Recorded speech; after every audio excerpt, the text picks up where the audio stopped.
Another weekend in a history and series of the last 2 years of huge weekends here in Indianapolis.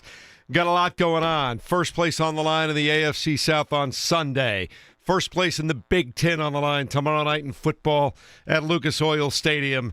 And then you got some unbelievable matchups for college basketball over the next 24, 36 hours or so. You got the Pacers in Chicago tonight.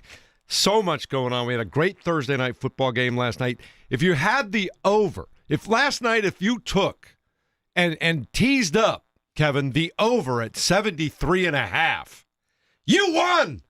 How about that? Yeah, highest over-under in the NFL this season, and that number was easily eclipsed. So Jason Hammer, a winner. He gave us Lions -3, 44-30, right? Was that the final? Yeah, it was. For those that stayed up for it last night. So that Lions offense still plenty of potency, important win for them. And the Dallas Cowboys will have to fight an uphill climb to get into the playoff picture. Good morning, James. What everybody coming up all bundled up today? I got my sweater and the long sleeve shirt underneath that. Caleb's rocking in here for Mark Dykton today. He's got the skull cap, knit skull cap on. Kevin, you walked in with a hat over a big knit hat, and James, you came in all bundled up today too. It's just going to be. It's that time of year, I suppose, in Indianapolis, right? Yeah, like I said when I walked in, shout out to Kevin for saying happy birthday to me. That was pretty cool. So at 30, the blood gets a little colder. I felt like I got up and the back was creaking a little bit. I was like, boy, I'm getting pretty old these days. But no, this time of year, I feel like it is what it is. If I could legally change my birthday to July 5th, I would. I like it. You beat me to the punch, but I was getting ready to wish you a happy 30th birthday today. Yeah. I want to see lots of good wishes coming in for James on the fan text line today. I know. At 239-1070. And your sister's going to have parades and everything, and you're just going to chill out, right? Yeah, I'm going to chill out. I have no idea. My mom and my dad are like, what are you doing later today? I have no idea. Working, because that's kind of what it is. And especially in school, you guys, I always had tests.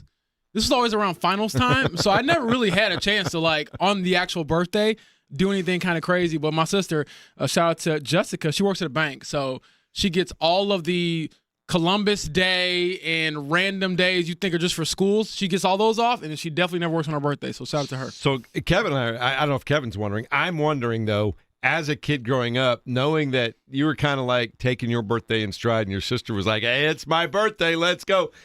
Did your parents, as time went on, feed more into giving her the huge birthday that she wanted while you just kind of took the back seat and moved on? Yeah, I'm easy going. So whenever we were growing up, it was always whatever she wants to do, I'm cool with that.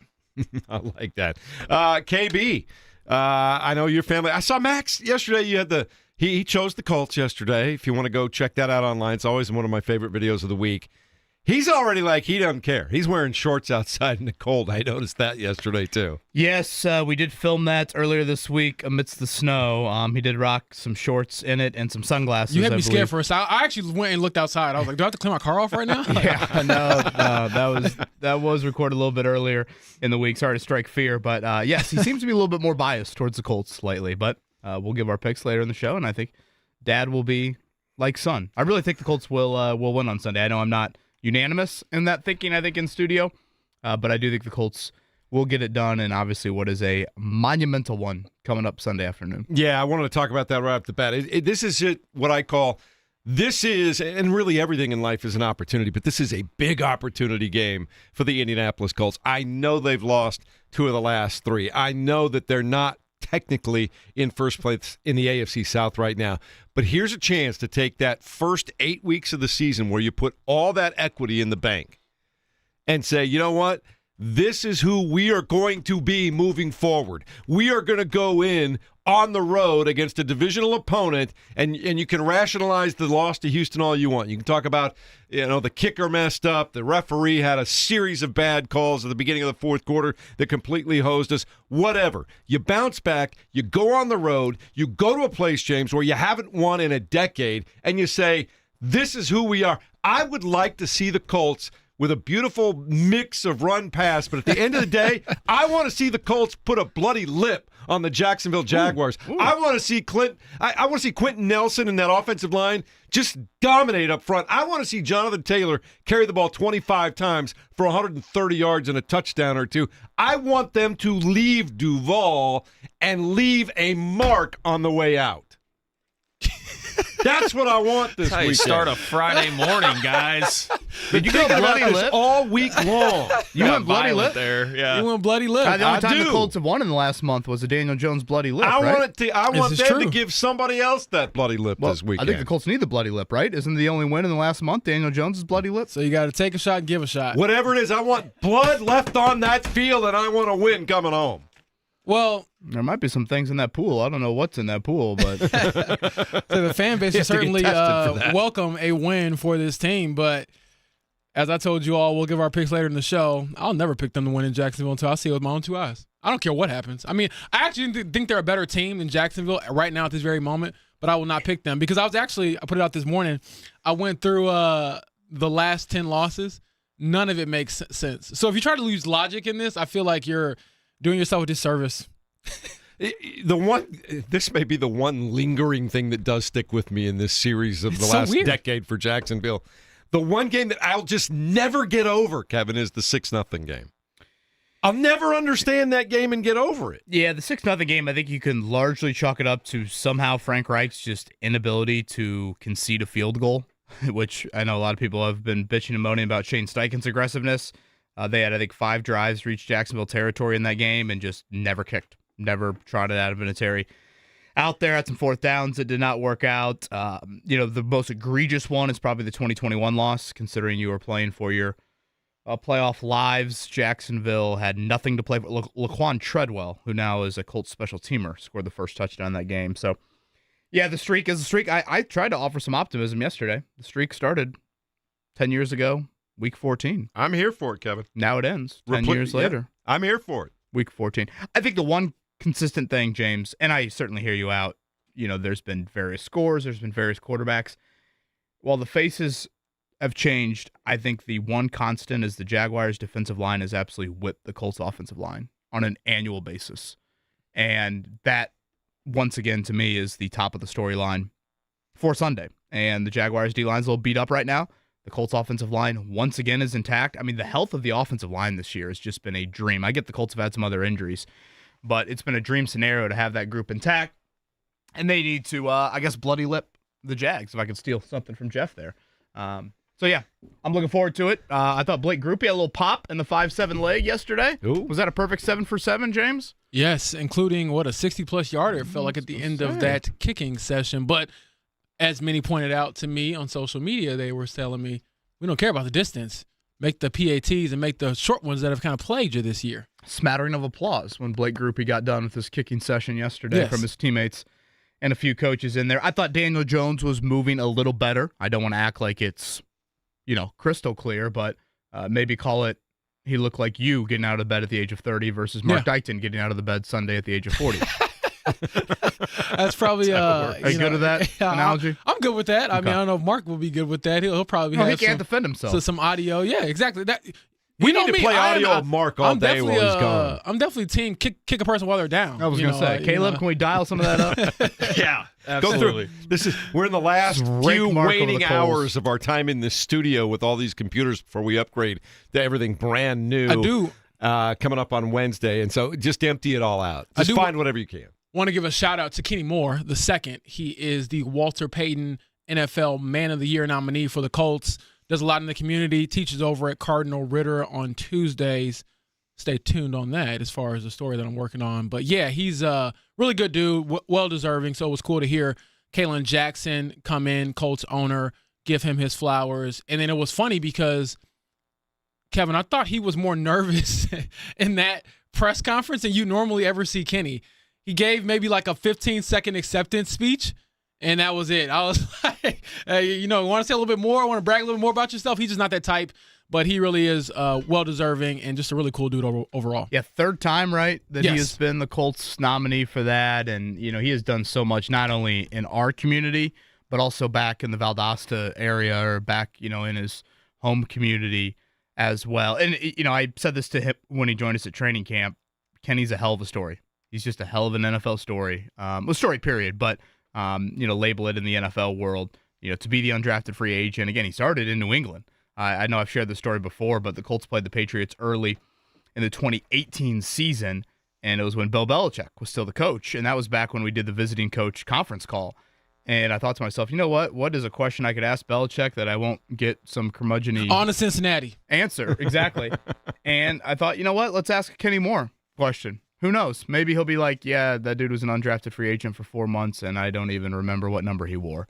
And he gave about a 2-3 minute answer on Kenny Moore. And I'm thinking to myself, damn, this dude's been in the league for a little over a year, spent 4 months on your roster, and you're giving an answer that's longer than anything else in this conference call. And so that was still kind of early Kenny.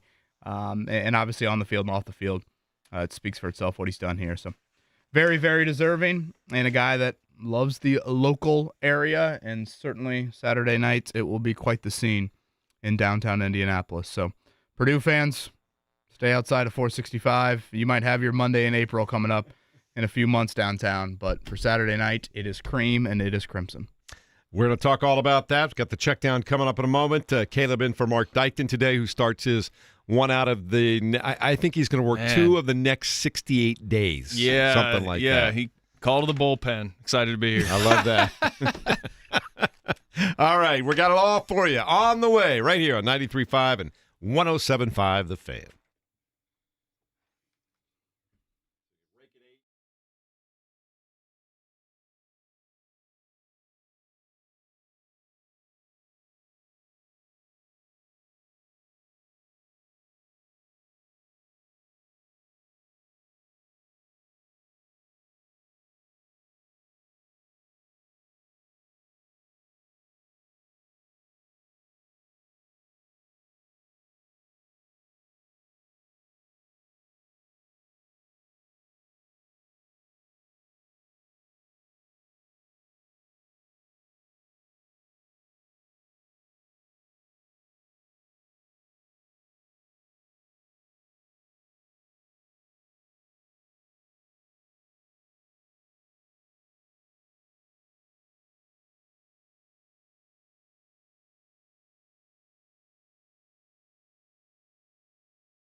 And 107.5 The Fan. Oh, do we have a busy weekend? It starts today. We'll start with, the Fan has got you covered. 4 huge games for you in the next 48 hours or so. We will start tonight when the Indiana Pacers hit the road to take on the Chicago Bulls. That one will tip off at 8 o'clock. Pregame at 7:30.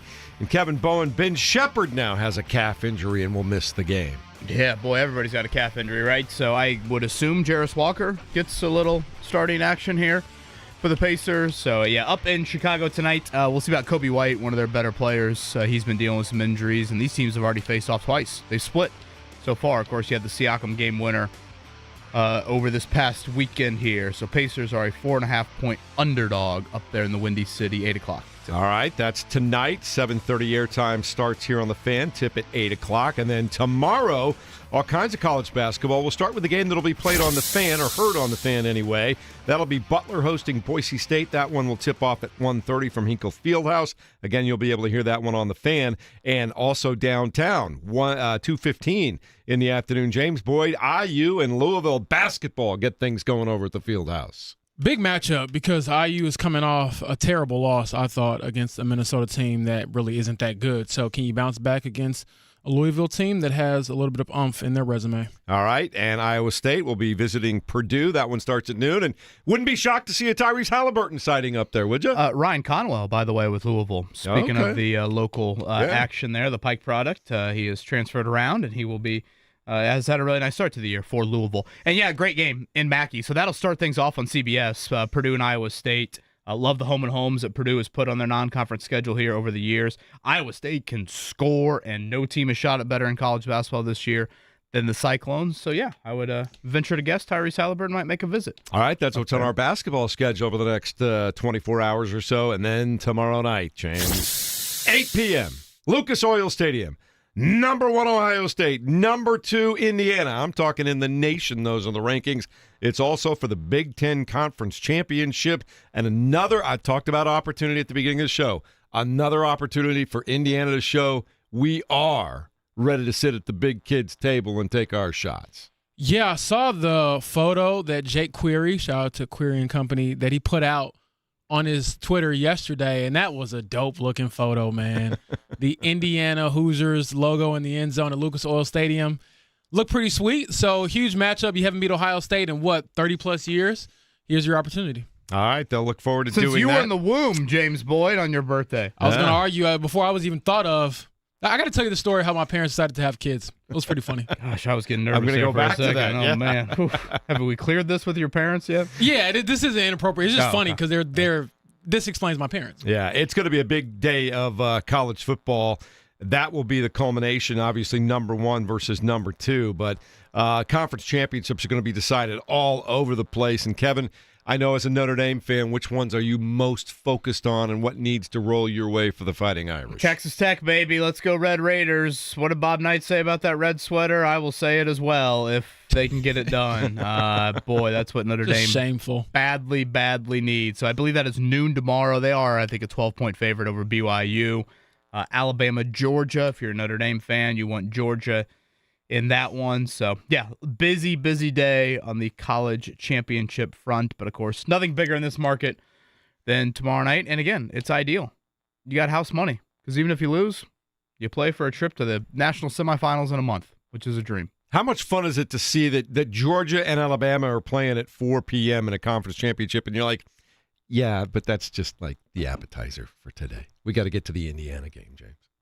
I love that. Different world we're living in. It's a different world, and I'm here for it. All right, NFL Week 14 started last night, Thursday Night Football. The Detroit Lions put 44 on the Dallas Cowboys. They win it 44-30, 3 touchdowns rushing for one Jahmyr Gibbs at 43 yards, but man, he was hitting the goal line every time. Snaps a 3-game Cowboys winning streak, having to leave the game with a concussion, wide receiver CeeDee Lamb, and then George Pickens becoming famous for not even trying to catch a football that looked like it was ready to be caught on a long pass downfield. I don't know if you saw that highlight this morning, Kevin. Yeah, Richard Sherman was not holding back at all and kind of calling George Pickens out for that one. So big win for the Fighting Dan Campbells as they prove that offense still has a lot of potency in it. And for Dallas, they've got a steep climb to get into the playoffs. Okay. Meanwhile, the Colts will play in Jacksonville on Sunday, 1 p.m. Pregame starts at 10. You'll hear it all right here on 93.5 and 107.5 The Fan. Big news yesterday. Kenny Moore is the Walter Payton Man of the Year for the Colts. And, man, you talked about some of the great works that he does. But what I liked about learning more about that story, James, is not only does he go to Cardinal Ritter and hang out with kids, but he spends, like, every week a couple of hours with those kids building long-lasting, long-term relationships. Not surprised if you know the man who is Kenny Moore II. So that's one of many things he does in the community. And it was an easy choice for him to be nominated for the third time as the Colts Walter Payton Man of the Year. All right, both teams, Colts, Jaguars, 8-4 on the season. Jaguars technically in first place in the AFC South. Colts can change all that and also break a 10-game road losing streak against Jacksonville with a win. That's what's happening in the NFL. NBA last night, a notable event, James. Did you see LeBron James' streak of 1,297 consecutive games scoring double figures comes to an end. He's held to 8 points, but he gets the last laugh in LeBron James fashion, the key assist on the game-winning bucket. Yeah, I watched it. I was streaming it because I wanted to see history either way, and I think it's funny how people frame it as, oh, he sacrificed the streak to win the game, which to a degree he did. He could have shot it. It was a tie game, could have shot it. You make it, you get the 10 points, you miss, you go to overtime, you have more time to get your 10 points. He shot 4 for 17. He shot a bunch of bricks. Like, he didn't sacrifice anything. And look, credit to where credit is due. It was kind of poetic how it ended with him making the right play. That's LeBron's thing, right? Make the right play. The man looks washed. I was watching him. He looks OLD. And, he looks like me getting up this morning. No, he looks like Daniel Jones last week, if we want to continue that analogy there. One thing that I thought was just amazing, they threw up the graphic last night. You mentioned, Jeff, 1,297 straight games. Yeah. Only 24 players in NBA history have ever played that many games. Oh, wow. And he had a streak of double-digit points in that amount. They had one where he, whenever it's said and done for him, he's going to have all of these just absolutely absurd stats that will never be reached. Like not that one to me, I was like, wait a minute. There's only 24 dudes in the history of the NBA that have played that many games, and he had double-digit points in all of them. Yeah, it's crazy. They said that he has 9 single-digit regular season games in his career, and he's been to the finals 10 times. So you have more finals appearances than you have single-digit scoring. That's crazy. It's crazy. That is maybe the most put it in perspective stat I've ever heard. Last but night. Like I said, I enjoy watching LeBron James, Steph Curry, Kevin Durant. The latter two still look like stars. This dude, boy, is getting late early for old Bron. Yeah. I do want to update one coaching search. Penn State continues to have troubles.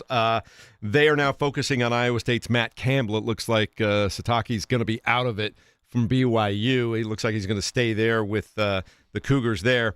But check this out. If Matt Campbell turns them down, the players are openly lobbying administration now for acting head coach Terry Smith to get the job. He's been an assistant head coach and a cornerback coach for a couple of years now. And I hadn't even thought about this, but I was watching one of the analysis, James, and when the portal opens, we already know that James Franklin's taken 11 commits from Penn State with him to Virginia Tech. And people are saying, yeah, wait till you see what happens to the Penn State roster when the portal opens and they all go follow him to Virginia Tech. How crazy would that be? We'll see, but it's such a weird development for Penn State, to say the least. Man, it truly is. That's the world we're living in. Penn State can't buy themselves a coach. Alabama and Georgia are the warm-up game. And Indiana and Ohio State are taking center stage. I love college football right now. Love it, love it, love it. All right, that's going to bring us to a quick timeout. We've got Greg Rakestraw coming up at the top of the hour, 8 o'clock. Matt Taylor will be on with Taylor's Tidbits coming up at 9 a.m. this morning. We'll get to your predictions of what's going to happen with the Colts this weekend, but I also want to get your thoughts on how monumental this weekend is for the IU Hoosiers. 239-1070 on the Fan text line. Let us know. We'll get to some of those next. It's 93.5 and 107.5 The Fan.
Happy 30th to my man James Boyd over here. People are already offering, hey, what's your Venmo? Let's send him some happy birthday stuff. And you were very politely like, hey, man, I just want some good wishes.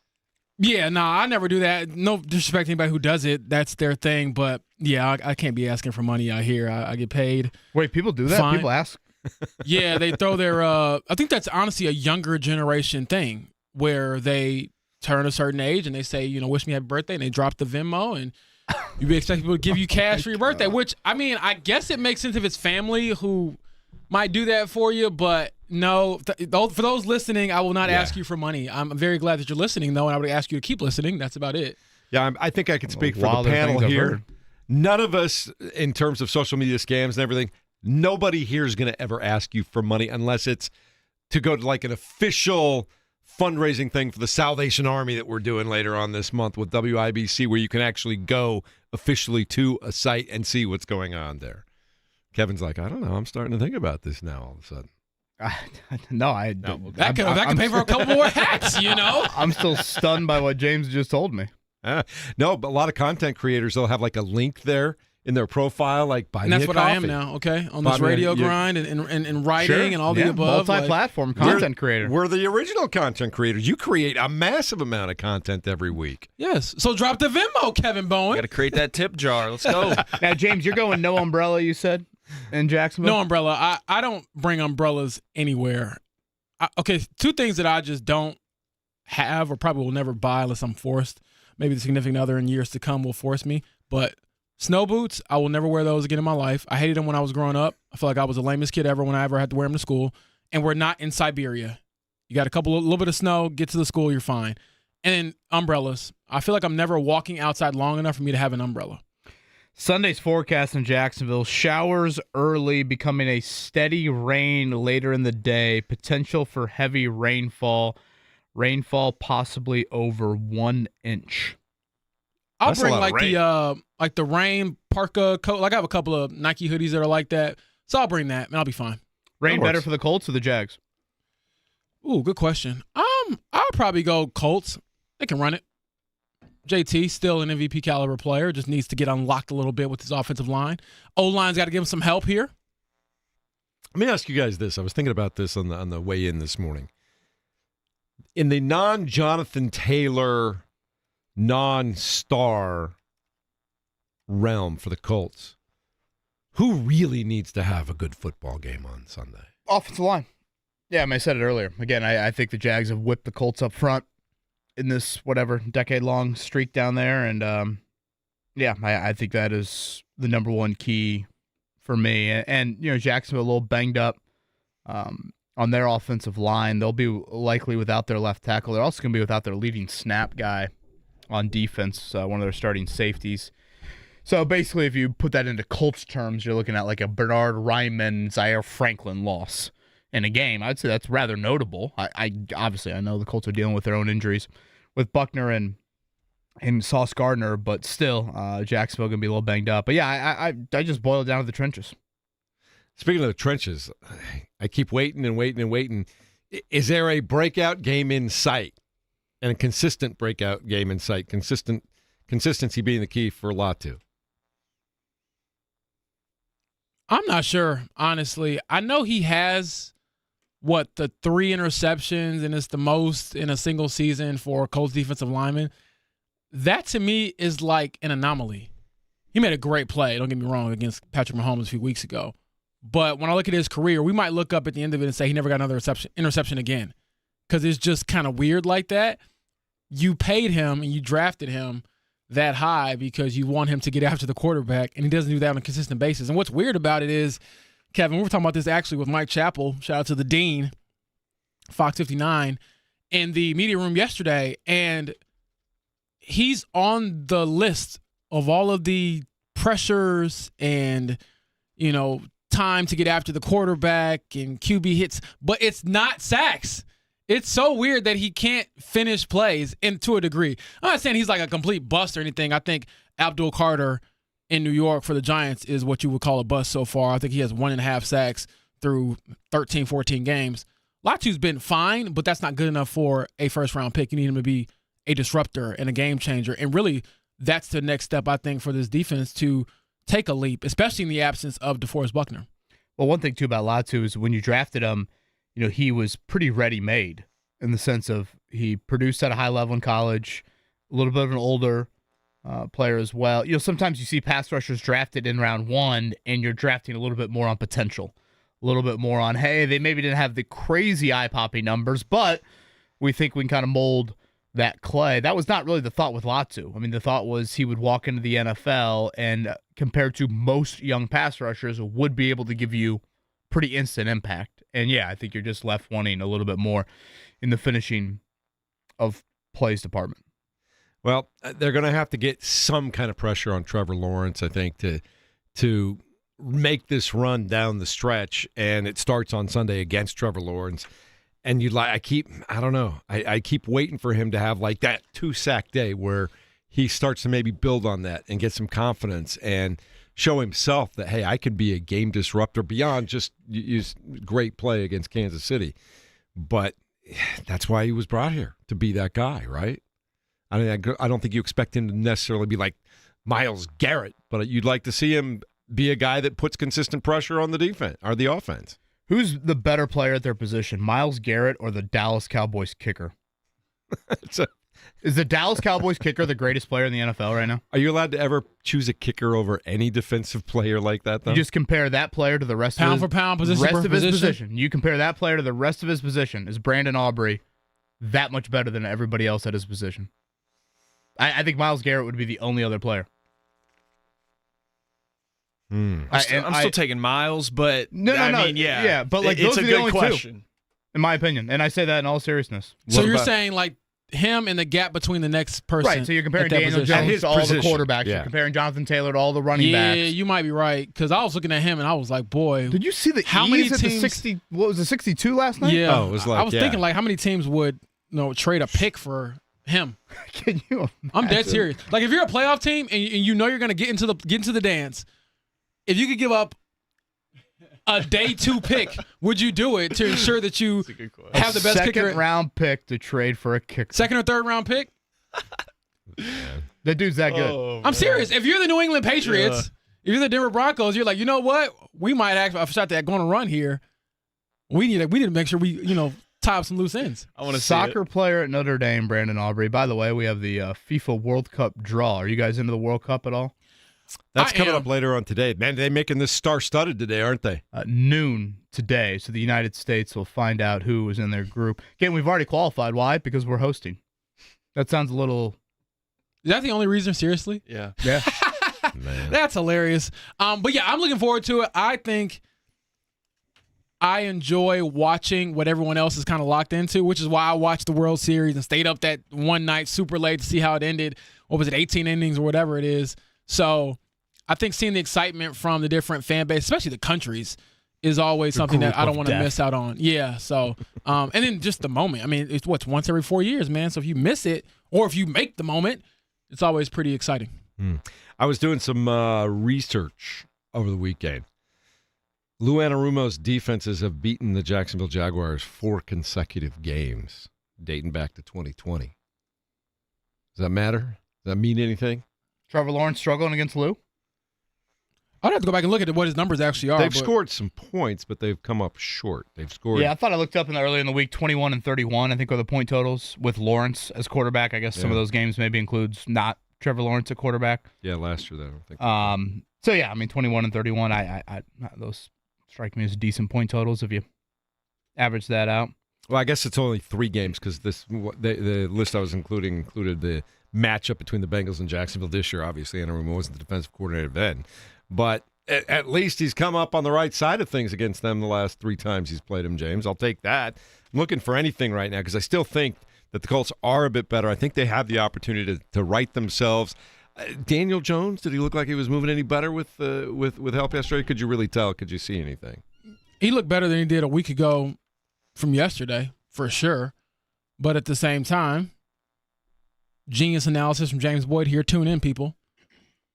You always look a little better when you don't have big people diving at your leg.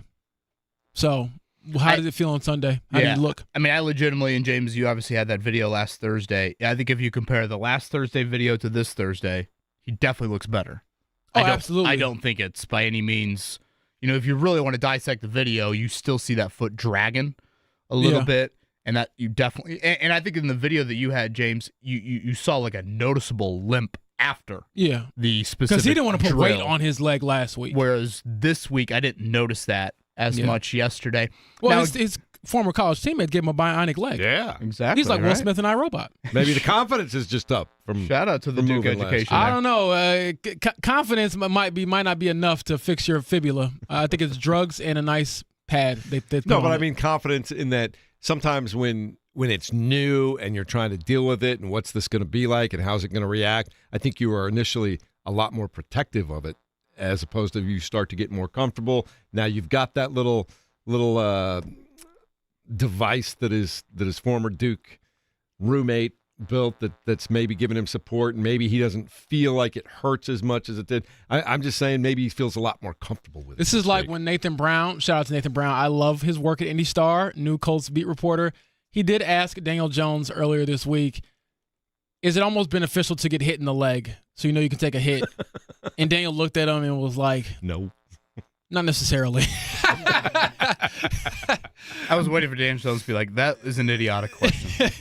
I think he probably meant it in the vein of a lot of players say that they don't feel like they really get juiced into the game until they take that. I think it's the confidence thing. Like, am I not going to freak out if I get hit? But I was thinking he's probably, willing to avoid testing that theory out.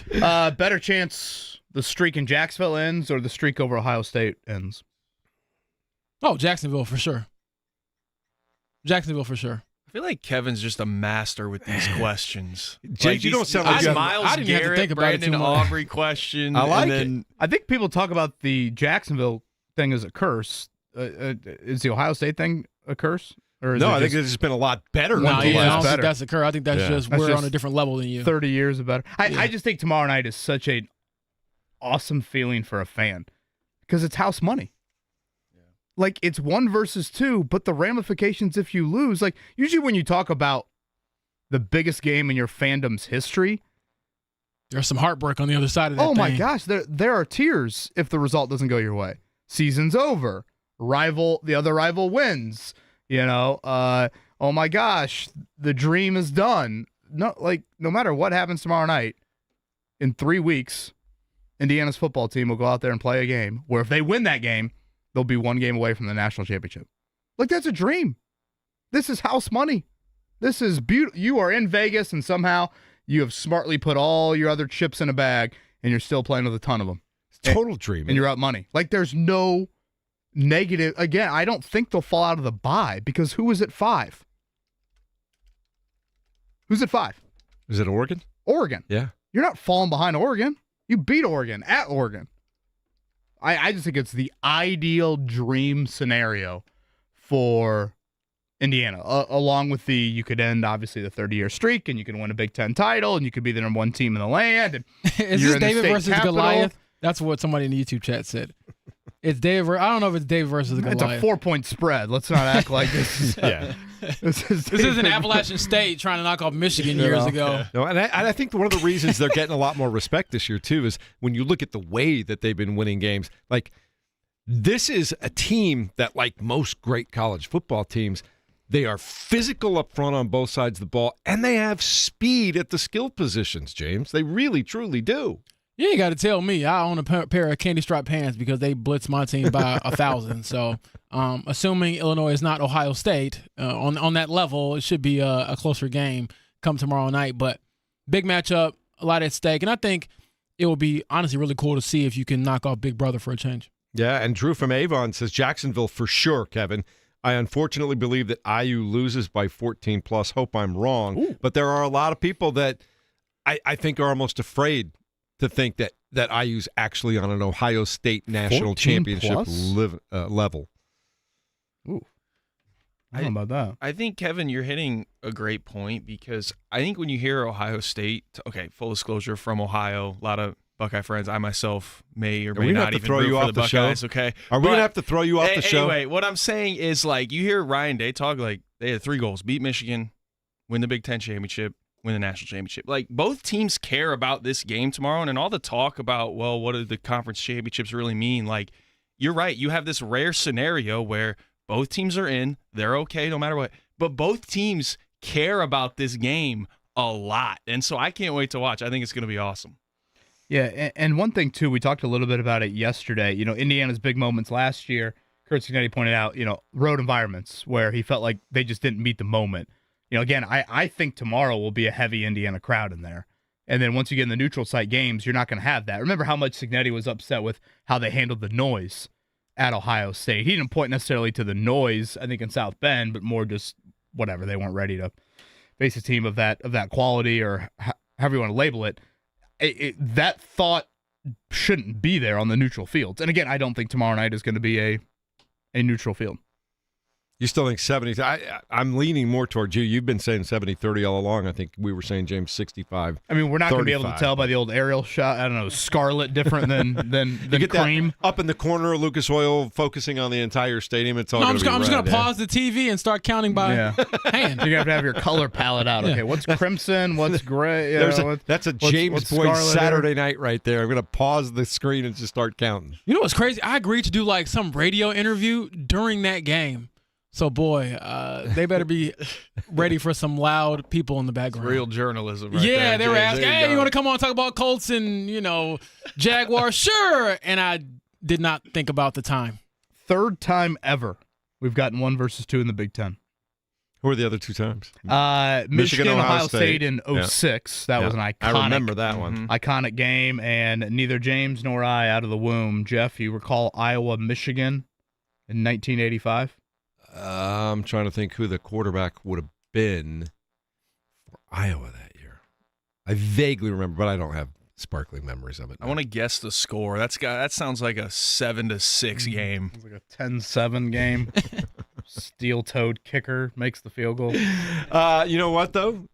For all the talk and the hype that the SEC gets, do you know that the highest-rated games the last couple of years have still been Ohio State, Michigan at noon?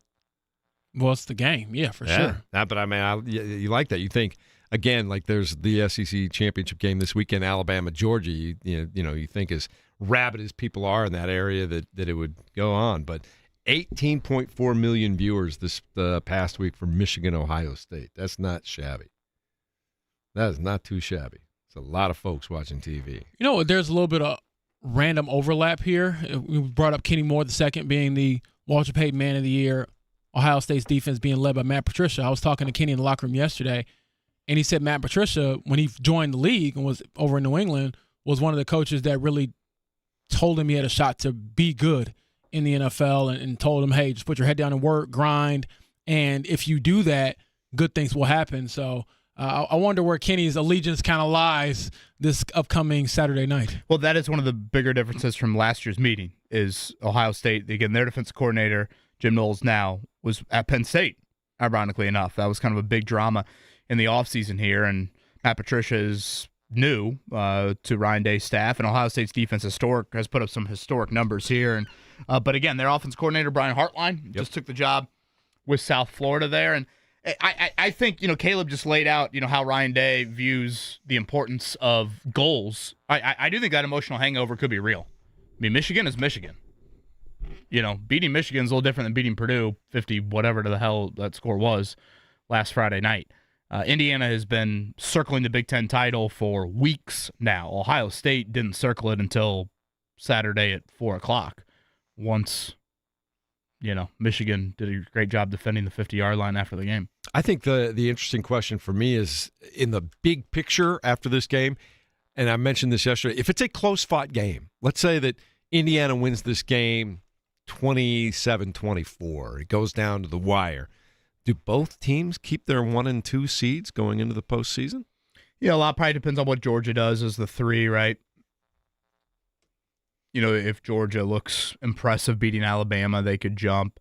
Maybe the committee wouldn't want to drop the loser down to 4 because then you could get that matchup in the semifinals if seeds hold. So, again, I'll repeat what I said earlier. I think both teams will still get a bye. And really, that's all that matters. I mean, when you look at the bracket, last year Oregon got the 1 seed and they got the worst draw.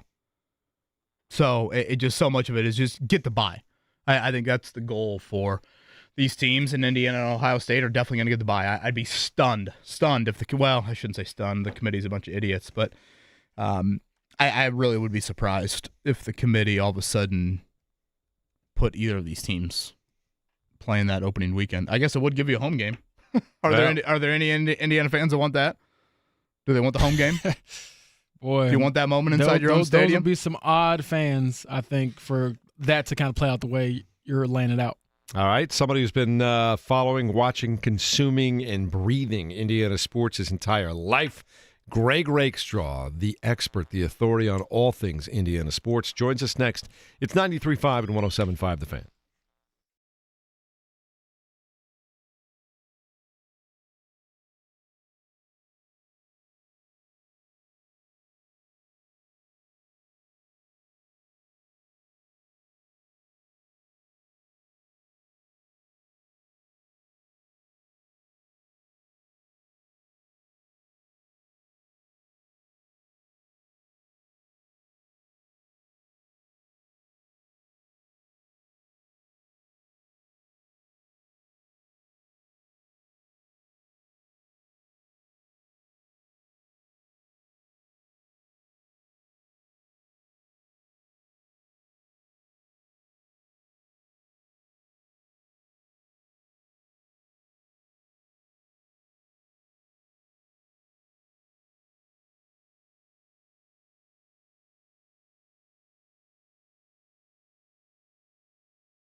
Takes me back to my youth, the comedy team of Cheech and Chong.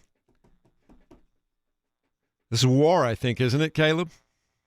That is correct. Low Rider. It's good stuff, and I think George Lopez uses some of that too, doesn't he, James? Did that remind you of that? It's good stuff. Yep. On a Saturday morning, it's all good because, man, we have a packed weekend. We've been talking about it all morning long. Of course, number 1 versus number 2. College football tomorrow night, Lucas Oil Stadium.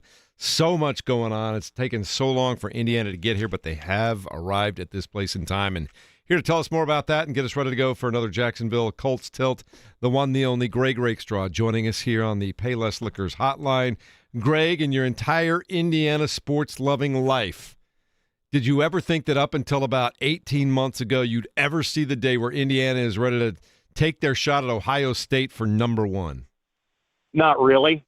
There was a scenario like the second or third year of the Big Ten championship game, back when they actually had divisions, and Ohio State and Penn State were both on probation and weren't eligible for the game. And there was a scenario like Indiana could have made it at 7-5 with like 3 weeks left to go in the season, and Wisconsin summarily came to Bloomington and beat them 62-10. So that was kind of the reminder of, no, this is not going to happen. So while this is not something that was even a concept 15 years ago, the fact of Indiana being in this position and being number 2 in the nation, potentially number 1, and playing for a championship and maybe having the Heisman Trophy winner, the line that I have most frequently used about it is a Normandale line from Hoosiers, and that's like me and you going to the moon. That's kind of what this is with Indiana football. I like that Great line. work, Greg. Yeah, shout out to the movie Hoosiers, the classic. I've been out there to Knightstown to see the gym in person. Rake, when you look at the atmosphere that will be on tap tomorrow here in downtown Indianapolis, you've been to a lot of big moments for this city and this state. How do you expect that to be with IU, Louisville on the hardwood in the early afternoon, then obviously the big game on the gridiron that night? It's not going to be Super Bowl weekend. I'm not sure it's going to be close because that is the Super Bowl. But if you ask most locals, JB, about what they remember about the Super Bowl being here, it's the fact that there was 250,000 people on the Friday night before the Super Bowl, and it was basically Indy Spring, Indy 500. Everybody just went downtown, and people had to stop. They had to go to like radio and television and say, people, stop going downtown. We cannot take. We're full. Don't go. I don't think it's going to be that. I think it's going to be that level of atmosphere. So think about what would normally be here, maybe for a Final Four, and double that, or maybe even triple that, because you're going to have people that's going to just show up and just want to go to the party, and I don't blame them. I understand that completely. So somewhere in the vicinity of what a 500 feels like or a Final Four feels like, somewhere in the middle of that, I think will be tomorrow in downtown Indianapolis. Rake, speaking of Hoosiers, did I read correctly that there was 30 or 40 minutes cut out of the original movie and they're going to release that here soon? I don't know what service we would watch it on, but did you hear anything along those lines? So I don't think it was 30 minutes. I think it was closer to 15 minutes. I could be wrong about that. That did not make the original movie. I think there is already a director's cut that has been released that I think includes it. Maybe I'm wrong about that. What I can tell you is this: the 40th anniversary of the release of Hoosiers is next year.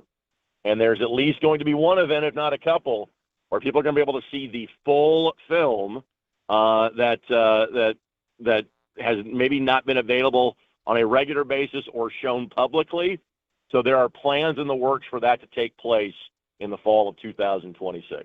He is Greg Rakestraw. He's with us here on the Payless Liquors hotline. Let's rewind to last week, Rake. Obviously, we had the state finals. I would say the 4A game in particular was a great, great game between Roncalli and Dwenger. Maybe if I labeled the biggest surprise from championship weekend across the 6 classes, you would go where? I'm not sure there's one that would be a huge surprise. I thought the overarching, maybe the scoring in Antrean and Brownstown Central being a score, being one score. Even though Brownstown has been good for a long time, they have never kind of had that breakthrough moment, and they don't play the toughest of schedules because there's just simply not that many great schools in football around them. So I think a lot of folks thought that Andrean might thump them just because Andrean does play a very good schedule.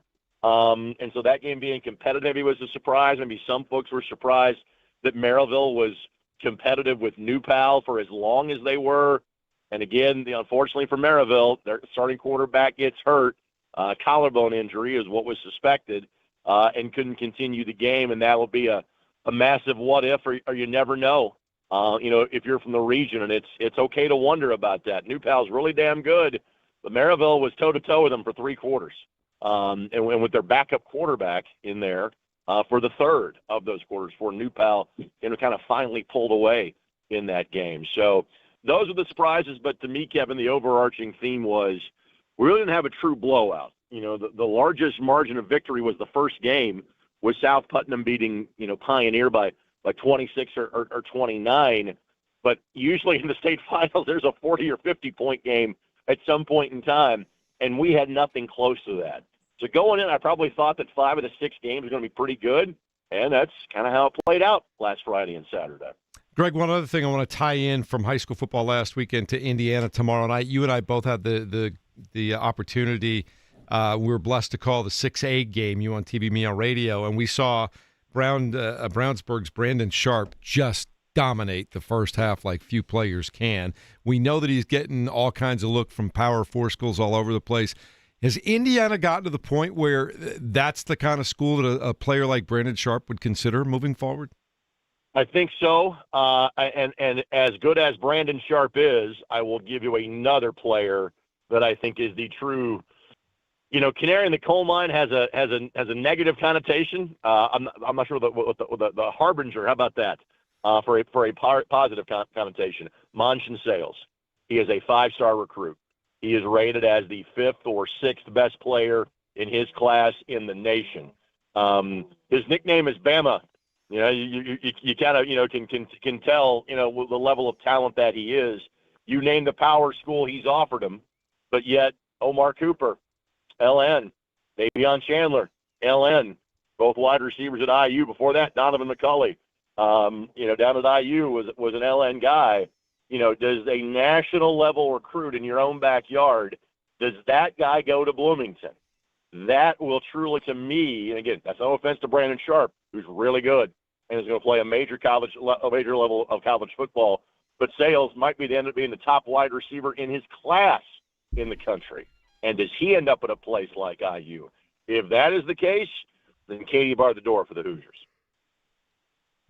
Yeah, I'm looking at his list of offers right now. Indiana is on it, as my Illinois Fighting Illini are as well, and pretty much every other school in America.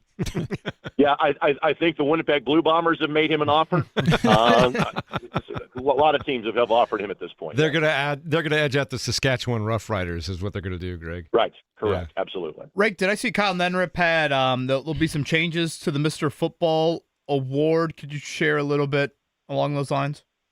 Yeah, I think what it is instead of having just a position finalist, they will change it to maybe multiple players at a same position are finalists. And let's be honest about it.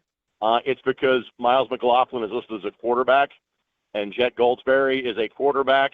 And clearly they are the 2 best players in terms of candidates for this award this season. And it'd be a shame if one of those guys wasn't a finalist. So, yes, it was a really smart move by the IFCA to change it given whom the obvious candidates are for this year. Got it. So we used to just do top player at each position, and now it'll be more like the Heisman ceremony where you could have, Julian Sayin, Fernando Mendoza, and Diego Pavia all there along with Jeremiah Love. Correct. And again, that change happened, and you heard me cite this example before, when they kind of had 4 finalists for it in that amazing 2018 class, and George Karloftis wasn't one of them. And I would tell people, hey, you can get upset about it being Jack Kaiser over David Bell. The fact that George wasn't invited to the party is the much bigger problem. Thankfully, it seemingly hasn't affected him too much in terms of his success in the National Football League. Last thing for me, Greg, Sunday, big opportunity for the Colts. It's been a while since they've been able to beat Jacksonville. How's this work if the Colts are going to come out with a win here? Jonathan Taylor left, Jonathan Taylor right. You have to be. I understand you have tendencies, and you have, this is the way I want to play. At some point in time, you got to look around the room and go, hey, we have to change this up. And again, this is not a bad football team, the Indianapolis Colts. They're not.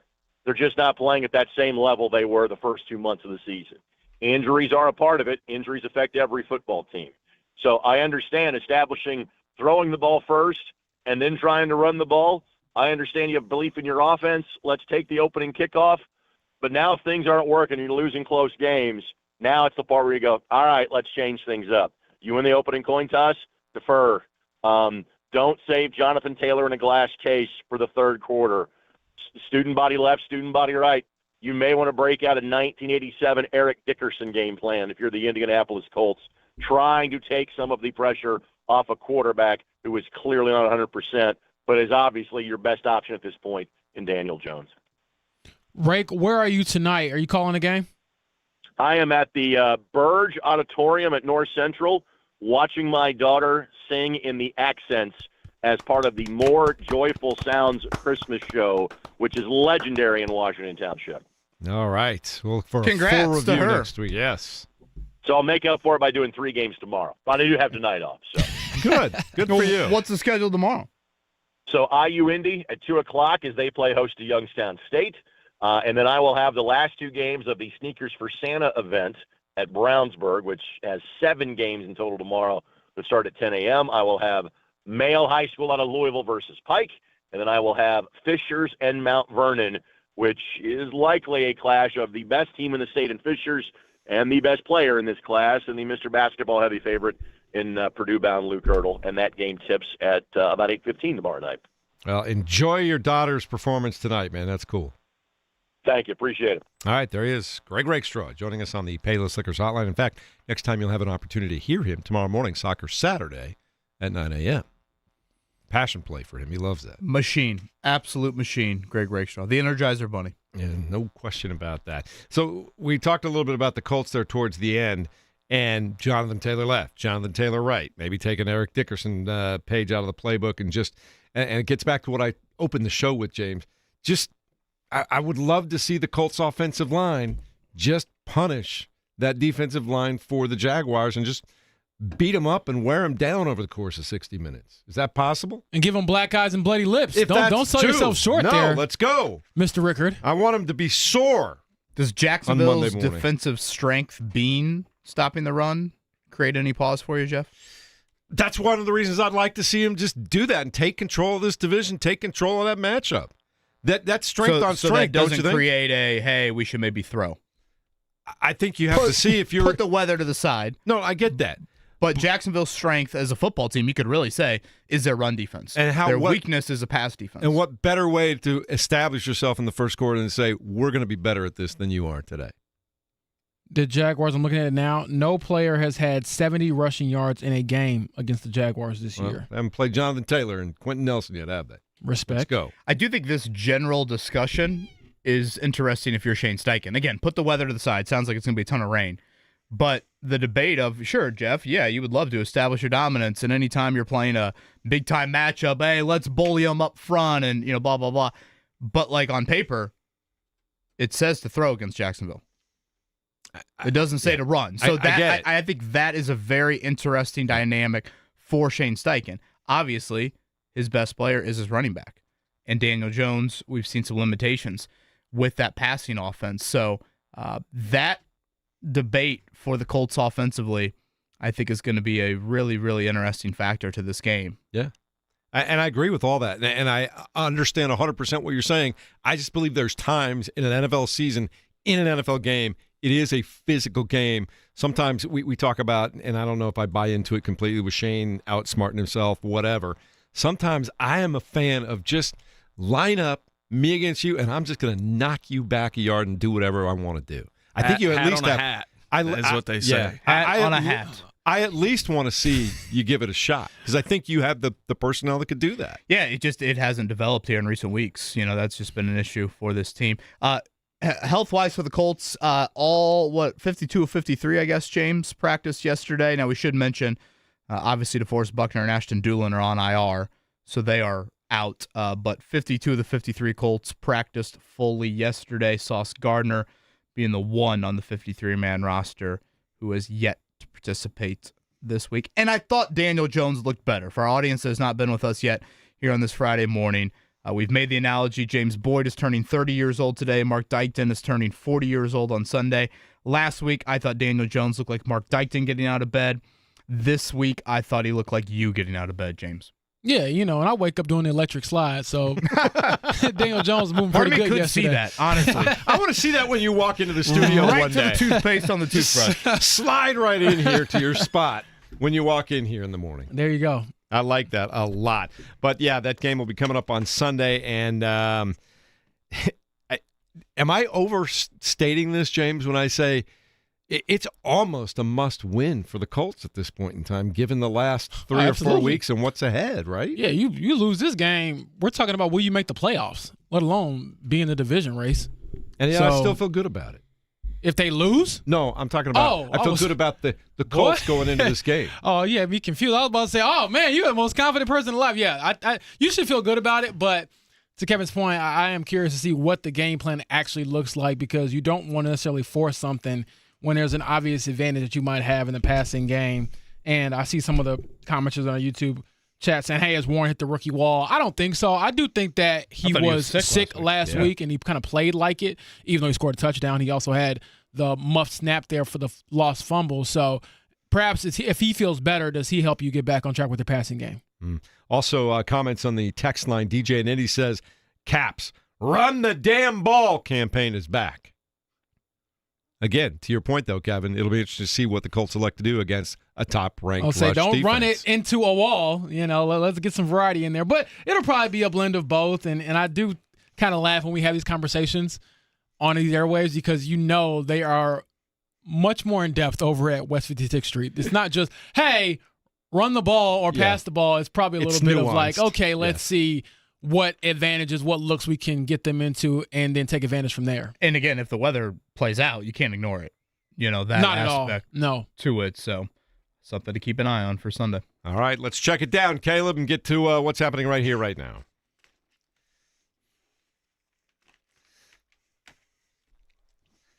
Let's start with tomorrow night's matchup between number 1 ranked Ohio State and number 2 ranked Indiana.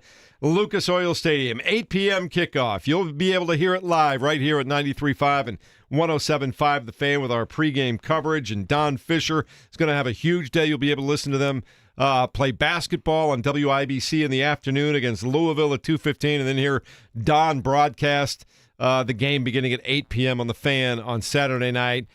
What just a cool day for Indiana all the way around. Not so much even for Don, but just for Indiana fans everywhere. A dream, in your state capital to have this going on. Hell, you can wake up in your own bed. You can go to sleep in your own bed. It is about as dream of a scenario as you could really imagine. I think one key we haven't talked about with the football game tomorrow night, I think one of the most consistent, best aspects to this IU football team this season, their rushing attack. And Roman Hemby and Kalen Black, they have been a really solid 1-2 punch. Remember, they had the big injury earlier in the year to Lee Beebe, and yet that duo, and even when the Fishers kid's gotten in, Martin, he's been pretty good. But, that balance, I think, is huge. And even when Mendoza's had a little bit of a slow start to a game here or there, obviously Surratt has missed some time, that rushing attack has been really, really consistent. Can they establish that, provide some balance against the best defense in college football? Yeah, and obviously that secondary is tremendous, led by Caleb Downs, the younger brother of Josh Downs for Ohio State. But what I like over the last month or so, Indiana's shown they got 3 or 4 guys that can hurt you receiving with the football, the way they run routes, the way they get open. Run routes. Is it routes? Routes. You sound like my kid's making fun of me now, but yeah. We're running routes out here, but either way, routes, routes, carve them up, Hoosiers. Get it done. But on the other side, talk about wide receivers. Boy, Ohio State is loaded. Carnell Tate and Jeremiah Smith, ballers. So you want to make sure. I feel like in these types of games, these matchups, you want to make sure you don't give up the home run play. If they beat you, so what? They go, 80 yards on 15 plays. I get it, but boy, it's always like 1 or 2 breakaway plays that can decide these types of games. Yeah, we talked about that football game tomorrow night. Big day of college basketball as well. Tomorrow at noon, it'll start with Iowa State playing at Purdue. That could be a high-scoring basketball game, Kevin. You talk about the fact the Cyclones, they just like to fill it up over there. Yeah, best shooting team in college basketball this season. So that's a great game right out of the gate. Again, that'll be on CBS. Yeah, I don't want to get too carried away with Purdue, but if they're able to win that, Auburn doesn't look like the same old Auburn. This could be another undefeated non-conference schedule in a year when Purdue doesn't hesitate or shy away from anything from a scheduling standpoint. So again, that'll be at noon. Then you'll get to IU Louisville. Louisville did lose earlier this week there, so we talked about it after the awful loss to Minnesota. Indiana needs substance on the resume, and this is it. This is a quad one opportunity. You'll get that next week too, facing Kentucky and Rupp. So important opportunity, especially after the loss to the Gophers the other night. In between those two games, Butler will host Boise State. That one will tip off at 1:30. Red You can Panda. listen to it live right here on the Fan. I wonder, do you think Minner will do play-by-play of Red Panda tomorrow? I would love him and Nick Gardner breaking down the unicycle, breaking down the efficiency of the bowls. Hell, I would love if Thad Matta just said, halftime speech will be on the bench. We just got to watch her. I love the fact that the first time Thad wasn't coaching and took a year off, he and his wife were at a game where Red Panda showed up, and he's like, wait, this is what happens at halftime of a basketball game? He was in awe. He said, He was. I'll save the bathroom break for the first media timeout. The bar was set too high because that's not every day you're getting that. You got lucky. Sunday, we turn our attention to the National Football League. Talked about it a moment ago. The Indianapolis Colts taking on the Jacksonville Jaguars. Both teams 8-4, sitting atop the AFC South. Colts have lost 2 out of their last 3. And can you even overstate the importance of a regular season game and a win or loss for the Colts right now, James? No, you really can't. I mean, the numbers are jarring. You win this game, you put yourself in the driver's seat of the AFC South title, your first title in about 10 years, I believe. But if you lose this game, it goes down to about a coin flip for you to make the playoffs according to our playoff projection model with The Athletic. All right. 30-40% change, yes. Win or loss. And that's a lot of it has to do with your schedule still being very hard and the other schedules for the Texans and the Jaguars not being as stiff. Yeah, and I also, just in sheer numbers, a win for the Colts, now all of a sudden they're 3-1 within the division, and 2-1 with the division, and that counts too as you start to move forward. So we'll see what happens tonight. It'll be the Pacers and Chicago at 8 p.m. Ben Shepherd will miss that game with, dare I say it, Kevin, a calf injury. Yeah, and he played, and I want to say even spoke to the media. It's not like he got hurt in the game the other night against Denver there. So I assume that means Jarris Walker in the starting lineup. We'll see about Kobe White. He's been a great player for the Bulls this season. He missed last meeting with the Pacers. Remember, that was the Siakam game winner over the weekend here. So Pacers will get a little bit of time off coming up here, that in-season tournament, them not obviously participating in the knockout stage of it. So we'll see if that, coupled with, I think we're kind of nearing that 1-month timetable with Aaron Nesmith. I feel like that's on the horizon. I probably need to double-check the dates on that. So we'll see if there's one last gasp here for this Pacers season. One NFL game last night. The scoreboard was lit up by the Detroit Lions as they won a home game over the Dallas Cowboys, 44-30, on a night when only Jamar Gibbs' 3-touchdown performance may have been brighter than Brandon Aubrey, the Cowboys kicker, who was just drilling field goals from all over the place last night. Shout out to Jahmyr Gibbs balling. Did they say he tied Barry Sanders, I believe, for the most touchdowns in your career before turning 24 with 47? And I looked it up. Jahmyr Gibbs doesn't turn 24 until next spring. That's crazy. So that record's going down next week. That's crazy. Yeah, he is. Yeah, he is an end zone machine there. Good for your fantasy team there. Yeah, high scoring. The over-under was 54.5 and 74. Last night is what hit, so quite the high-scoring affair. And a big win for Detroit. Much, much needed for the Lions and not good at all for the Cowboys. We have a few of those games this week, Colts-Jags being one of them, of these big playoff swing games in both the AFC and the NFC. Yeah. If you're looking for college football TV tomorrow, it starts at noon, BYU and Texas Tech for the Big 12 championship. At 4 o'clock, it's Georgia-Alabama for the SEC championship. 2 games on simultaneously beginning at 8 p.m. Yes, the ACC championship game will feature basketball schools Duke and Virginia, while Indiana and Ohio State, of course, play for the Big Ten championship. But don't forget, guys, 2 other conference championships tomorrow that could gum up the works for you depending how things fall. Troy plays James Madison in the Sun Belt Championship in North Texas against Tulane in the American Championship. Tell me again how James Madison could eclipse Notre Dame getting into the playoffs here. What would have to happen there, Kevin? I know you've thought about these things. I have not thought about James Madison. They could slide in depending on how things break out. Well, yeah, but I don't think it's like either James Madison or Notre Dame. Wouldn't they be an automatic qualifier? Wasn't that how they would get in? Yeah. It's not like they're an at-large. Yeah. Notre Dame is trying to be an at-large. Trust me, Jeff. I got enough things to worry about. I can't be worried about James Madison and Troy. I just wanted to see the look of your eyes got really wide when I started to talk about that. Well, you had me confused there for a second. Is there? Are you onto something? No. Do I need to be paying attention? It's just the only possible domino that could go down is that only so many spots start to go back for Notre Dame. It doesn't really involve James Madison all that much, but It's either or, right? With the automatic I bid. just wanted to I'm get so you confused. I wanted to get you on the edge of your Yeah. seat. Well, and go on now that. you have me confused. I'm going to need to take a bathroom break. I'm playing games over here. I apologize. So, I don't like the games. anything I'm else? losing this game. Anything else you want to throw in before we get going here? World Cup draw at noon for our soccer crew out there. We'll find out what it looks like for the United States coming up as they will host the World Cup in 2026. All right.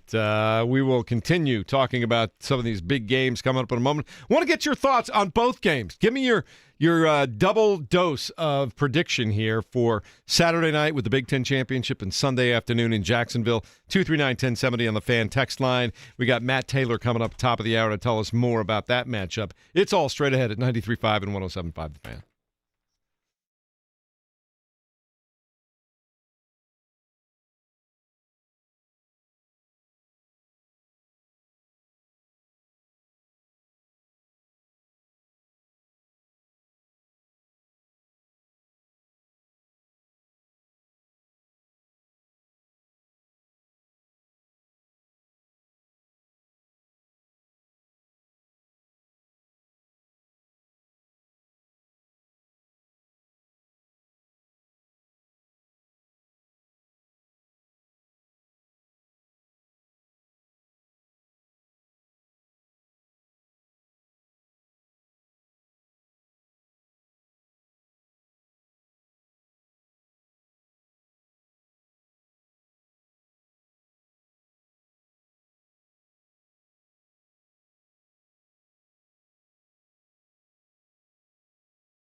The Big Ten Conference Championship game, a day closer to the Colts and the Jaguars, and a day closer to a monumental sports weekend.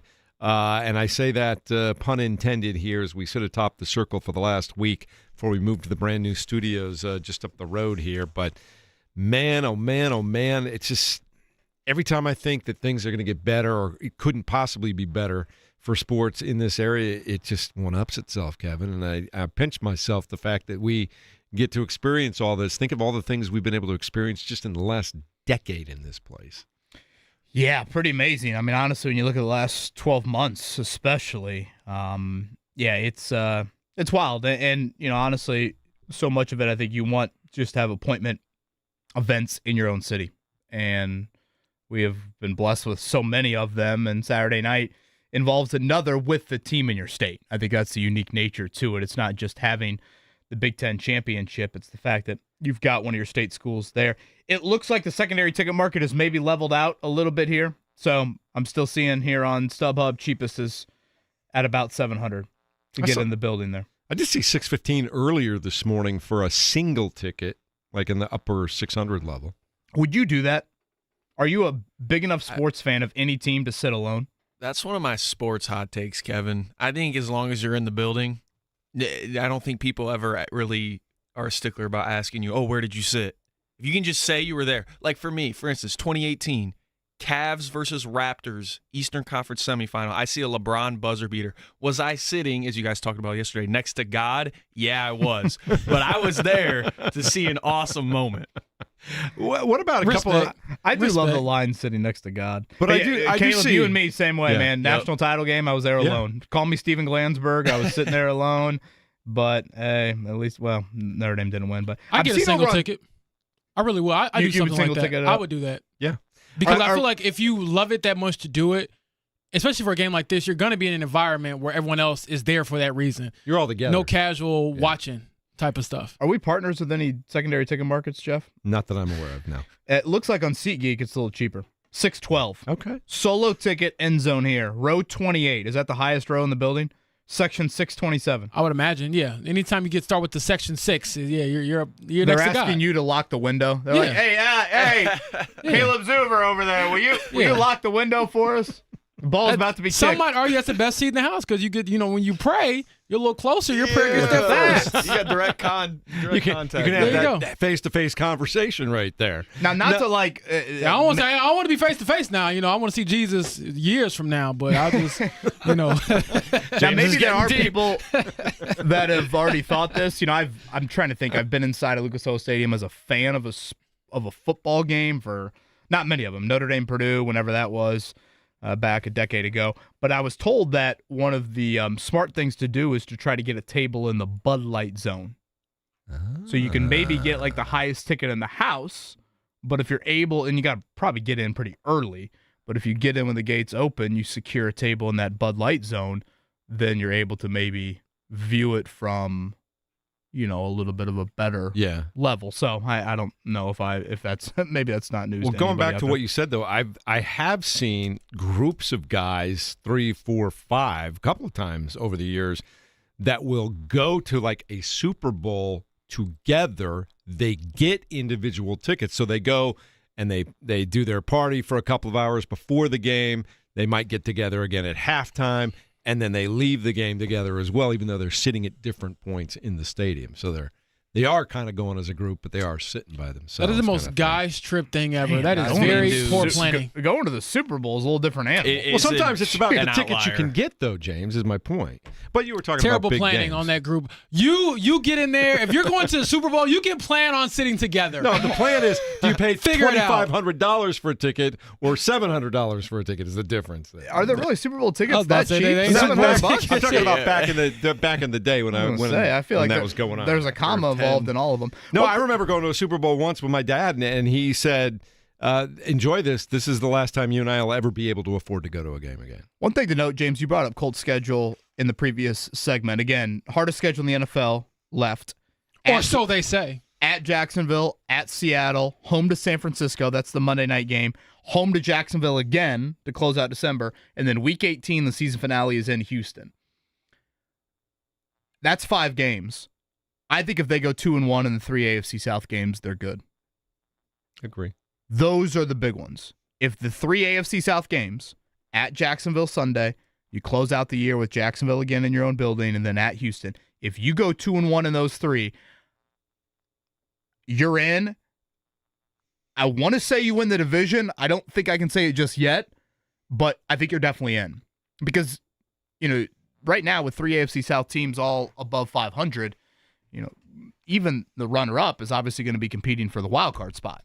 So I would think 2-1, given the tiebreaker situations. Yeah, obviously if that one loss is Houston, for example, that means Houston has swept you this season. They have the head-to-head, so maybe you wouldn't win the division title.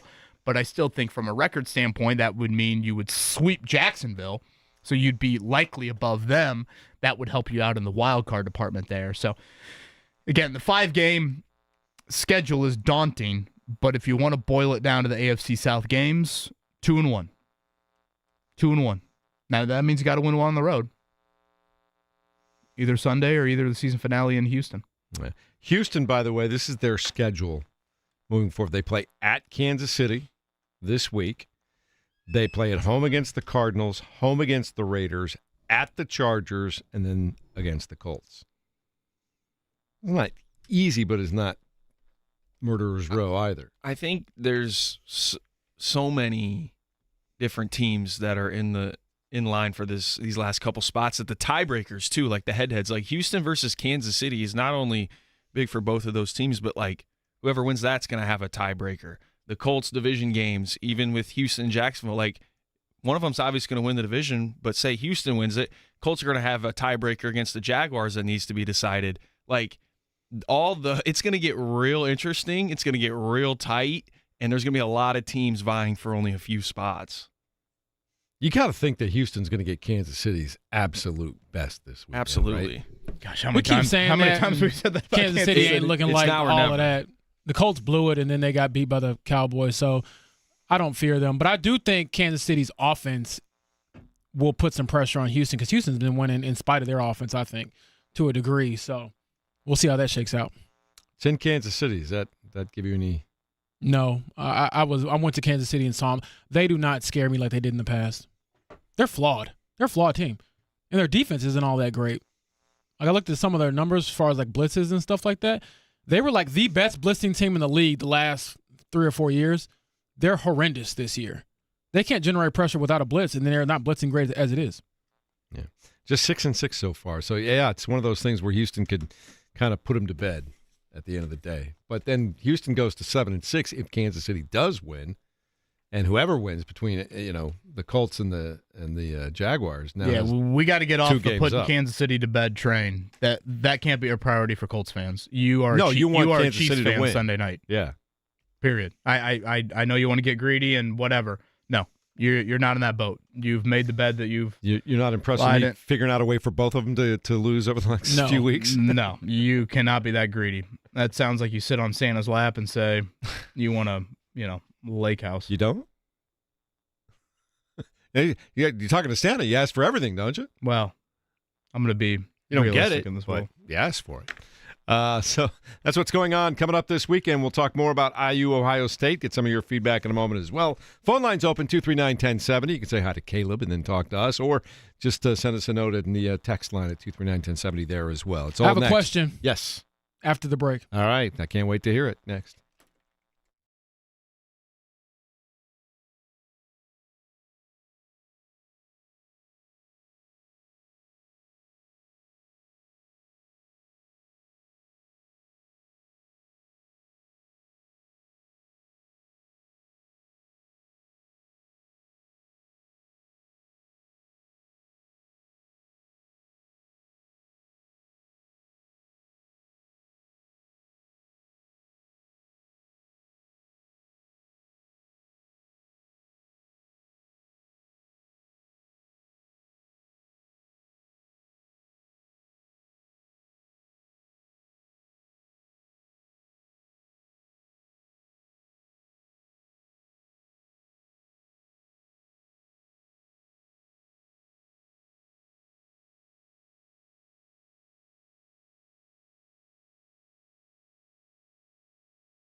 Mark's in danger. Caleb's spinning the discs this morning, man. I like it. Forever young, man. It's James and Mark, right? I know. Yeah. Happy birthday, I'm hoping JB. I can stay young. I'm hoping. Well, you got more gray hairs than usual waking up this morning. Have you got a text from anybody in your family yet this morning? Nah. I texted my sister at midnight. They're an hour earlier in Chicago. So we do that as twins. That's about it. They know not to blow up my phone because I got to get up early. So I will talk to all of them later today. Big 3-0, man. It is funny, though. I am not really like the Facebook go on the page and give a shout out. I appreciate those who do it. But, yeah, there's probably a 0% chance I respond to all of them. I just, put the post out there. Thank you for the time. But it is cool to get recognized a little bit, I guess. But I have a question, though. Yeah. That's not related to that as far as birthdays go. So, we've talked a lot about the defense and how they've not been whole, Kevin, pretty much since they made the Sauce Gardner trade.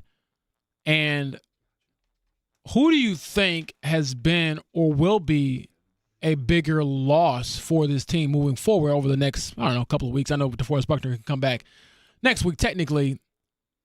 But with Sauce now sidelined, DeForest Buckner out, who's the bigger loss? And I say this because the thinking going into this season was Charvarius Ward would be your number one cornerback, and then you would have two number ones, but he hasn't looked like it. So has your feelings changed at all as far as who perhaps is more important? Because I don't know if I trust Charvarius Ward as much as I did, let's say, week 1 or 2 of the season.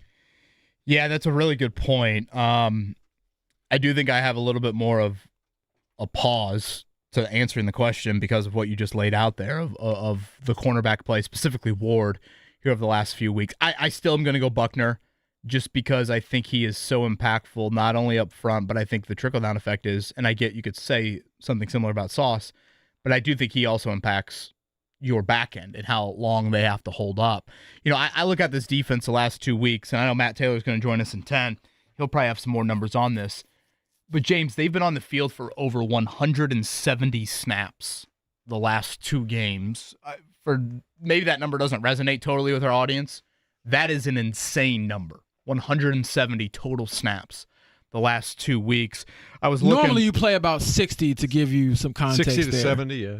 In a game, yeah, in some games, honestly, not even 60, more in the 50s. So when you look at the last 2 weeks, basically there's been 20 real drives. I don't count kneel downs at the end of halves, real drives. 20 real drives for the Colts defense. 9 of the 20 have been double-digit play drives by the opponent.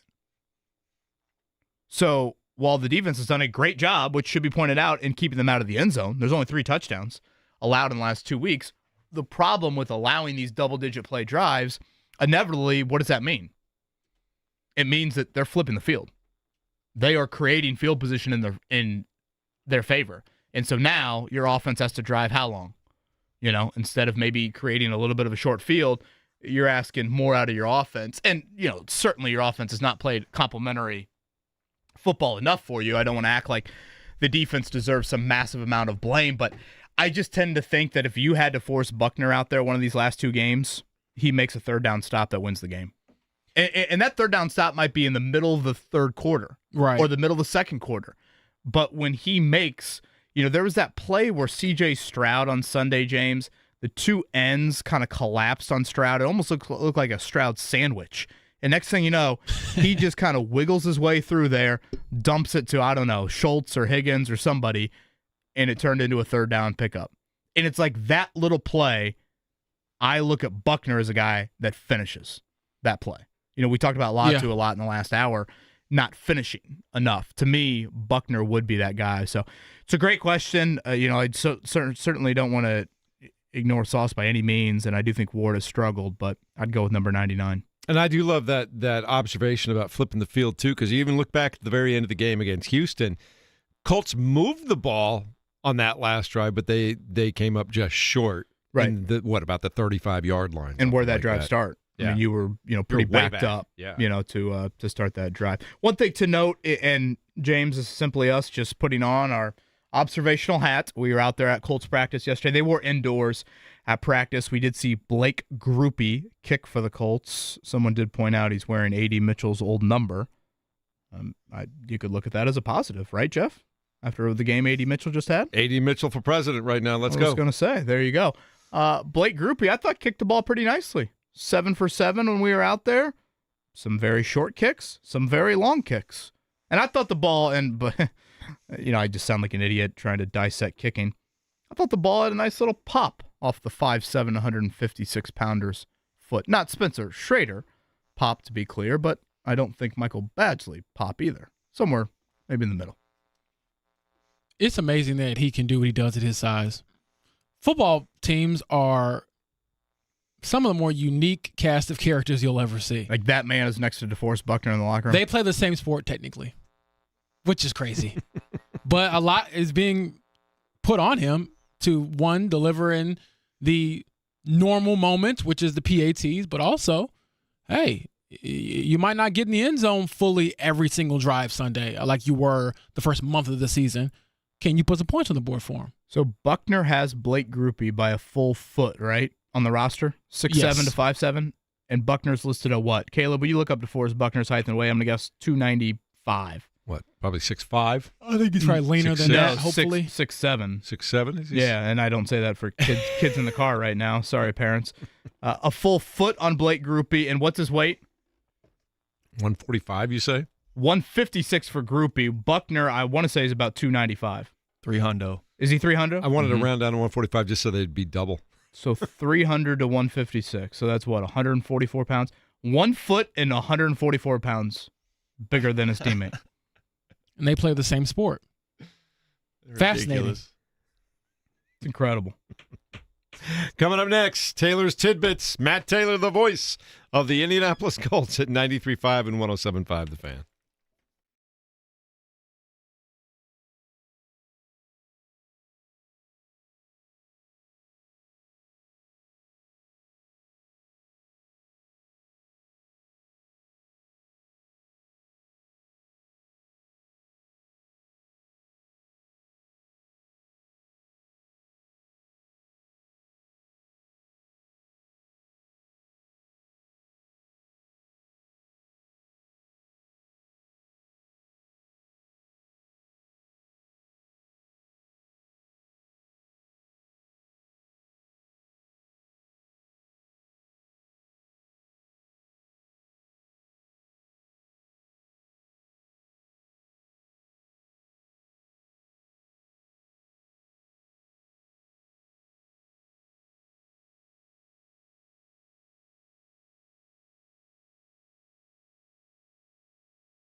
On board, Kalen. Caleb, let's go. I came to speak this morning. You got Kalen, me I was flustered. like, not the Colts I was owner. about to say, since when you get some money? Then I was going to drop the Venmo. I was definitely going to drop the Venmo if Kalen Jackson were in the building here. I was gonna say, I didn't know Kalen was producing the morning show. Shout out to the but- Caleb, you've been knocking it out of the park this morning, my man. Good job out of you. Need some more birthday songs. Need people to drop some birthday songs in the chat. I'm running out of ideas here. So Past the obvious, like Beatles, right? Today's your birthday. We want the. I can play that as well. All right. We are always celebrating the arrival of our next guest here. He is the voice of the Indianapolis Colts, good friend of the show, good friend of the station, good friend to everybody. It's Matt Taylor on the Payless Liquors hotline. Are you going to wish happy birthday to James this morning? Happy birthday, James. I did not realize this. Man, I feel crummy. I apologize. James, happy birthday. And Caleb, well done with the OJs on the re-entry, my friend. You got everybody fired up on a Friday. I love it. Thanks, Giving everybody Matt. some warmth on a very cold Friday morning here in the Circle City. go. But James, happy birthday, brother. I Much love you. appreciated. I'm very disappointed. I didn't get a text from you from the first time you woke up and opened your eyes this morning, like my mother does with me. see, But no, I'll let don't you do that slide. to But me. no, Hey, kids, before I say a word to you, I need to text James Boyd. but no, I appreciate it, man. You guys make the work day, the birthday, pretty fun. No, absolutely, brother. No, that's on me, dude. I feel, like I said, I feel bad, man, because normally I'm on top of that stuff. But you're definitely in the circle of trust, right? Back in the day, the T-Mobile, you're in my five, so I apologize. my friend. He is the voice of the Colts. He is Matt Taylor. I don't Well, think obviously- anybody under 15 is going to know. Probably 20, he's going to know what he's talking about. I was going to say, definitely older than 15.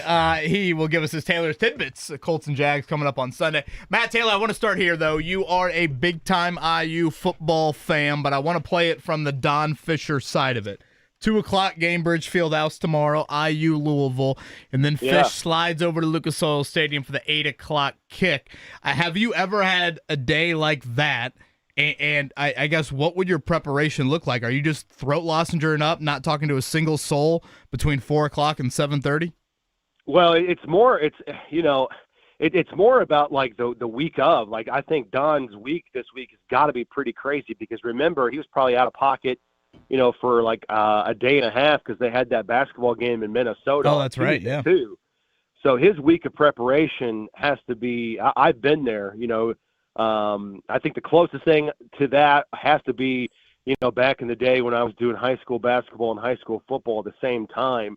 A couple of basketball games the week of Thanksgiving week with state championship game, football games, whatever it was back in the day, 5 or 6 games in the course of, 4 or 5 days. And that's what Don's going through right now. But, I mean, every IU sports fan is relishing this opportunity for a guy like Don Fisher to be on the biggest stage and to have these moments and to have some signature calls coming up in the next 48 hours. So really, really cool stuff for him. So I'm sure he's had a lot of late nights, and I'm sure his organization and his prep has been tested. But he's still a total pro, still getting it done. And, it's going to be really exciting. But there's no question that he's going to have to compartmentalize and memorize a lot of names and numbers and figures and keep it all straight. And some of the biggest athletic moments that Indiana University sports, basketball and football has experienced in the last couple of years. There's no doubt about that. Matt Taylor joining us on the Payless Liquors hotline this morning. You ready to get to it, my man? I'm ready. All right, Let's go. Caleb, let's go.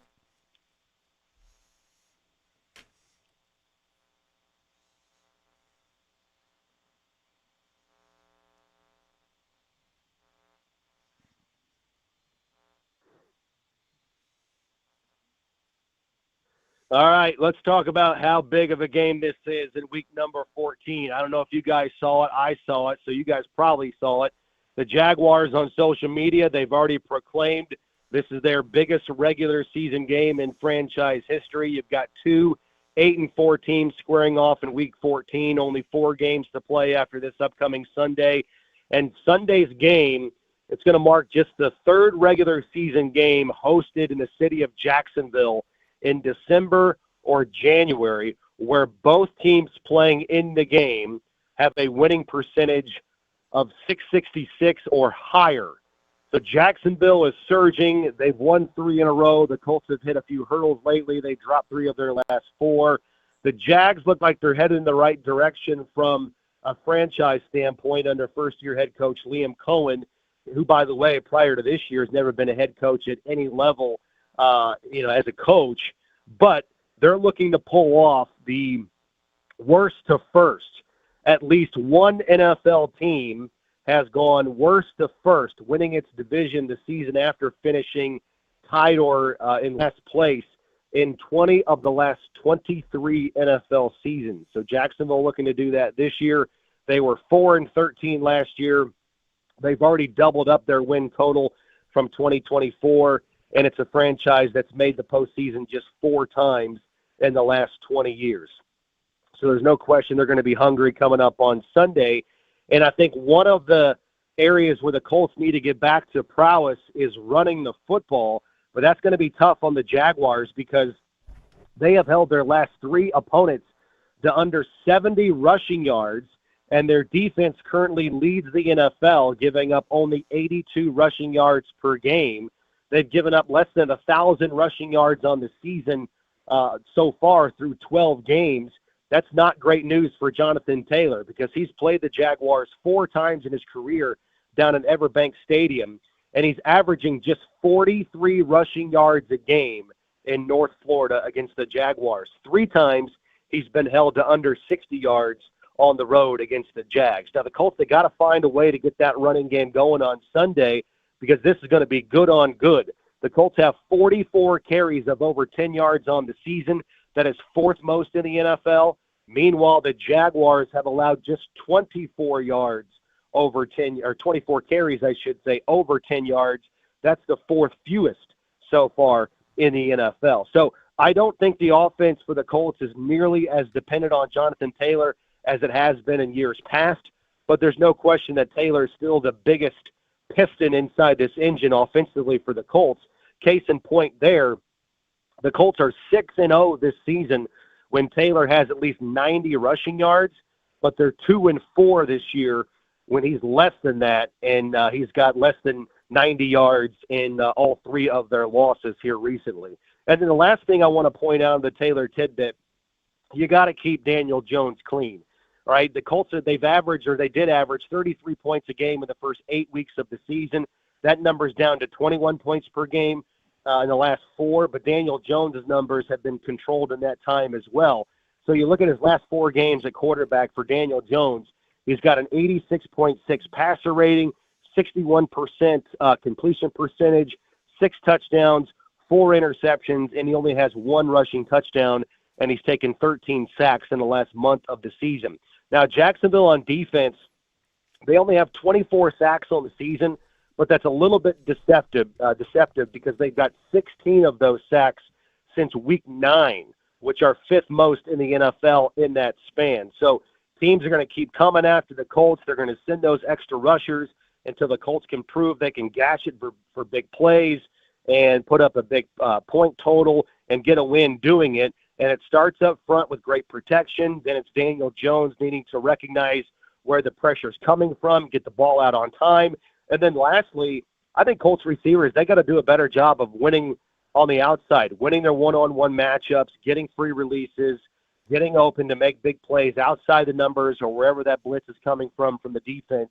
Obviously, it's much easier said than done, fellas, but I think big picture, the Colts are going to continue to see that, whatever it is, a facsimile of what they've endured in the recent past until they prove they have a winning formula to beat it and hopefully kind of lessen the amount of pressures they're seeing in the face of Daniel Jones.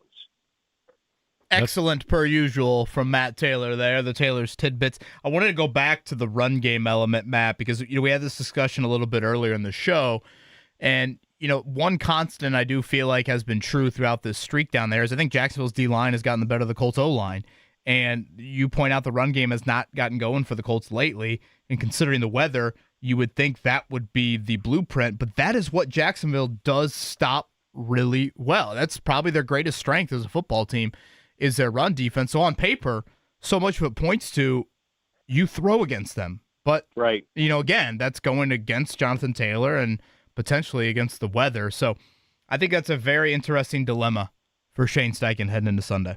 Yeah, and it's going to be sloppy too, right? I mean, it's supposed to rain. There's like a 94% chance of rain. I don't know if that's going to be consistently throughout the course of the day, but I think you're going to have precipitation, and it's going to impact the field, which impacts the footing. So that might be a little bit of advantage for the Colts in the trenches. Maybe that lessens, the Jaguars' ability to stop the run. I mean, I don't think the Colts are going to run wild in this game, for something crazy like 200 yards.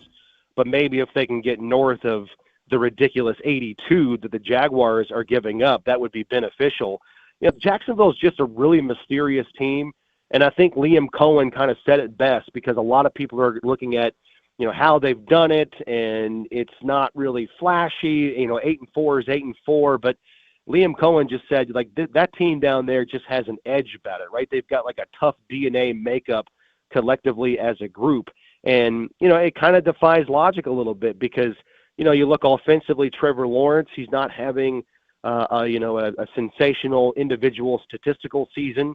Like, it sounds cliche, we say it all the time, but I think it's true. Like, a lot of teams go as their starting quarterback goes. Well, if that were true for the Jacksonville Jaguars, they should be 4-8, not 8-4, based on the season that Trevor Lawrence has had. And another thing that's really weird about their offense, and I think I pointed it out with Jake yesterday, is that it's concerning going into this game for the Colts because of what has happened the last two games, where the Chiefs and Texans have really ball controlled the Colts to the tune of 77 minutes of time of possession combined. The Jaguars are 8th in time of possession, but they're 26th in third down conversion rate. Like, I don't know how those two things can exist at the same time. Like, how can you hold on to the ball for that long but be that bad on third down? Like, it just doesn't compute. But if you look deeper, the defense is getting a lot of takeaways. They're really good against the run. They're getting the ball back into the hands of the offense pretty quick. So that's kind of how they're doing it. So they're not flashy. Even in a big win last week against Tennessee, where they had 7 punts and 5 3-and-outs, they were still able to win by 22 points. So I think collectively it's just a tough it's a tough team. They're very aggressive in how they play, and obviously for the Colts, it's a difficult place to play down at Everbank Stadium, and now you're going to have a weather component to it as well on Sunday. Mate, do you burn some sage before you head down to Jacksonville? How does that work? It really is so confusing, because, again, I say this with all due respect for, to the Jaguars, because they're the ones that have actually done it. They've won 9 in a row, so there's something to it. But Everbank Stadium, God bless it, it's getting renovated, and it's going through a massive facelift for a reason. It's not an intimidating place to play. The Jaguars fans are great, but it's not like Lambeau or Foxborough. It's just, I don't know what it is, boys. Like, there is a curse in that building for this team. And Kevin, you mentioned it. The line of scrimmage has really been routinely controlled by Jacksonville historically down there. Another thing that's popped up, and I know we've talked about this in years past, is just turnovers. The Colts have lost 9 in a row to Jacksonville on the road, and 7 of those 9 games they've lost a turnover battle, and their turnover differential for the Colts is -13 in those 9 games. So you don't really have to be a football savant to understand why the Colts have routinely gotten on the plane in North Florida and then flown back in a pretty somber mood. You going Dave and Buster's tomorrow night to watch the game? Man, I don't know what I'm going to do. I know I've got 2 friends coming down that are going to be celebrating their 40th birthday party. So Whoa. I'm going to hit up with them and kind of latch on to see what they want to do and where they want to go. But I'm going to be front and center somewhere watching that game. And that's the most disappointing part about the IU football fan and the job that I have, is because every year I know where I'm not going to be this time of year, and that's in Indianapolis, because Lucas Oil Stadium is always hosting the Big Ten championship game. And I've never really been bummed out about it, because my team's never been in it until now. And so if there ever was a time where I kind of lament, the Colts being on the road, it would be this Saturday. But I'll be watching from afar, and I can't wait for it. It's such a special time, as Jeff said, to be an Indiana sports fan. Now, you told me a few weeks back 40th birthday parties are no joke, right? I mean, they're kind of like they're kind of like bachelorette and bachelor parties. Like, everybody tries to one up each other, and everybody feels they have to go big. And to be honest with you, it's kind of putting a strain on my wallet a little bit, because everybody wants to go do a dinner or go out of town or do Vegas or get a party bus. And I'm like, we're 40, not 20. Like, I want to be in bed by 10:30, and I got 2 kids at home, and I know you do too, right? So it's like, what are we trying to do here? But, yeah. Man, you sound old as hell. Well, I mean, I do, don't I? You can punch him later, Mate. I know. I mean, at first he started with the financial aspect. I can totally understand that. And then he said, I want to be in bed by, you know. See, Mate, you got to hit him with the class. What's that coach, the college coach? I'm a man. I'm 40. That's what you got to tell Ted Bowen right here. Shout out to Mike Gundy, who just. I need to, you know what? You're right. I need to beat my own ass after I went on that rant right there. But, I mean, listen, it is fun. It's kind of like high school football open house or high school graduation open house. You know, everybody's doing one, and it's great. You want to celebrate everybody, but, you know, everybody you know in your, like, inner circle, friend circle is turning 40 all at the same time. And it's fun. You get to see everybody, but there's no question everybody's trying to find something new and different. You'll get there one day, Kevin. Give it about 4 or 5 years. You know, trust me. You'll know exactly what I'm talking about. Right around the corner. Throw one back for James tomorrow. Hell yeah, I'll throw one back for all of you. Well, thank you. Make it to the game doing all that. Make sure you're there calling the game, Mate. I don't discriminate, Jeff. That's good. I like that's one of the things I love about you, man. Hey, have fun this weekend. Enjoy the game. Stay healthy, travel safe, and let's get a W. Let's go. You got it, my friends. I'll talk to you soon. All right, Matt. There he is, the one, the only Matt Taylor. Mate, we call him here on the Payless Liquors hotline. I didn't realize so many people. I mean, everybody has birthdays every day, but in our little world here, our little circle, everybody's having a birthday right now. That might be the truest statement you've ever made on the show. Everybody has birthdays every day. No, but I'm saying in our little world. Clip that. We need that audio, so baby. Don't feel special, James. No, I don't feel special at all. I told you, my birthday gets overshined by the person I share it with. Shout out to my sister. They should carry Don Fisher on like a throng from Gainbridge Fieldhouse over to Lucas Oil Stadium. You like have the IU fans just carry him on one of those. That'd like be cool. Something you see like in a foreign country in these parades or something. You know, just carry him down Georgia Street. I honestly think the fans would be honored enough and drunk enough to do it. Yes. Honored and drunk enough. Two key ingredients to that. I'd actually put it up on my computer on the side. I would love to see like just a video stream of Fish calling this game Saturday night. That'd be fun. You know, you get to see the clips every once in a while of guys calling who stuff. does a great job of that is Matt Taylor. Yeah. Usually we get, a post-game clip or two from him and seeing the raw emotion of – is it him and Joe Wrights again on Sunday? I think it's for road game. For road game here. But, yeah, him and Coach Venturi at the home games, and whether it's Joe Wrights or Charles Arbuckle on the road games. All right. Let's chuck it down, Caleb.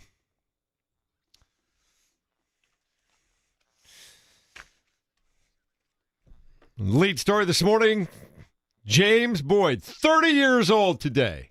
You made it, my man. Yeah, I mean, the only other option was to not make it, so I'm glad I'm here. Happy birthday to you and your twin sister today, and anybody else who's celebrating out there today. I don't discriminate, James. We've got IU Ohio State coming your way tomorrow night, number 1 versus number 2, 8 p.m. Lucas Oil Stadium. You can listen to it right here on 93.5 and 107.5 The Fan. And it comes down to this, I think, for IU football fans, Kevin Bowen, and we've seen a lot of it on the text line today. We know what Indiana's become. We've seen them go toe-to-toe with everybody this year. We saw them win the line of scrimmage against a team like Oregon on the road. Do you believe that they are ready to play on the big stage against the big boys tomorrow night? Yeah, I mean, look at the Vegas line. It's 4 points. People are asking the YouTube chat, like, David versus Goliath. I just don't view it in that light. Blasphemous. I don't think Indiana views it in is. that light. Like 1 versus 2 here, not 1 versus 15 or anything like that.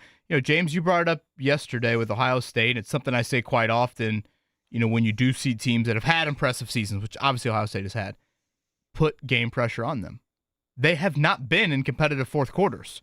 They haven't really played a competitive schedule, if you really want to get nitpicky with it. And some of it is to do with the Big Ten and Texas not being as great of a team as I think people thought they would be. So if Indiana can create those moments in the fourth quarter, how does Julian Sayin react to it? So, I think that'll be something to watch. But again, it's house money. It's beautiful. The great thing about it is even if you lose 40-0 tomorrow night, 3 weeks from now, you'll play for a trip to go to the Final Four of the National, College Football Playoff. That's a pretty darn good alternative prize. Side note, the 2 quarterbacks playing tomorrow, Sayin and Mendoza, does the winner of this football game, the one with the better stats, win the Heisman Trophy?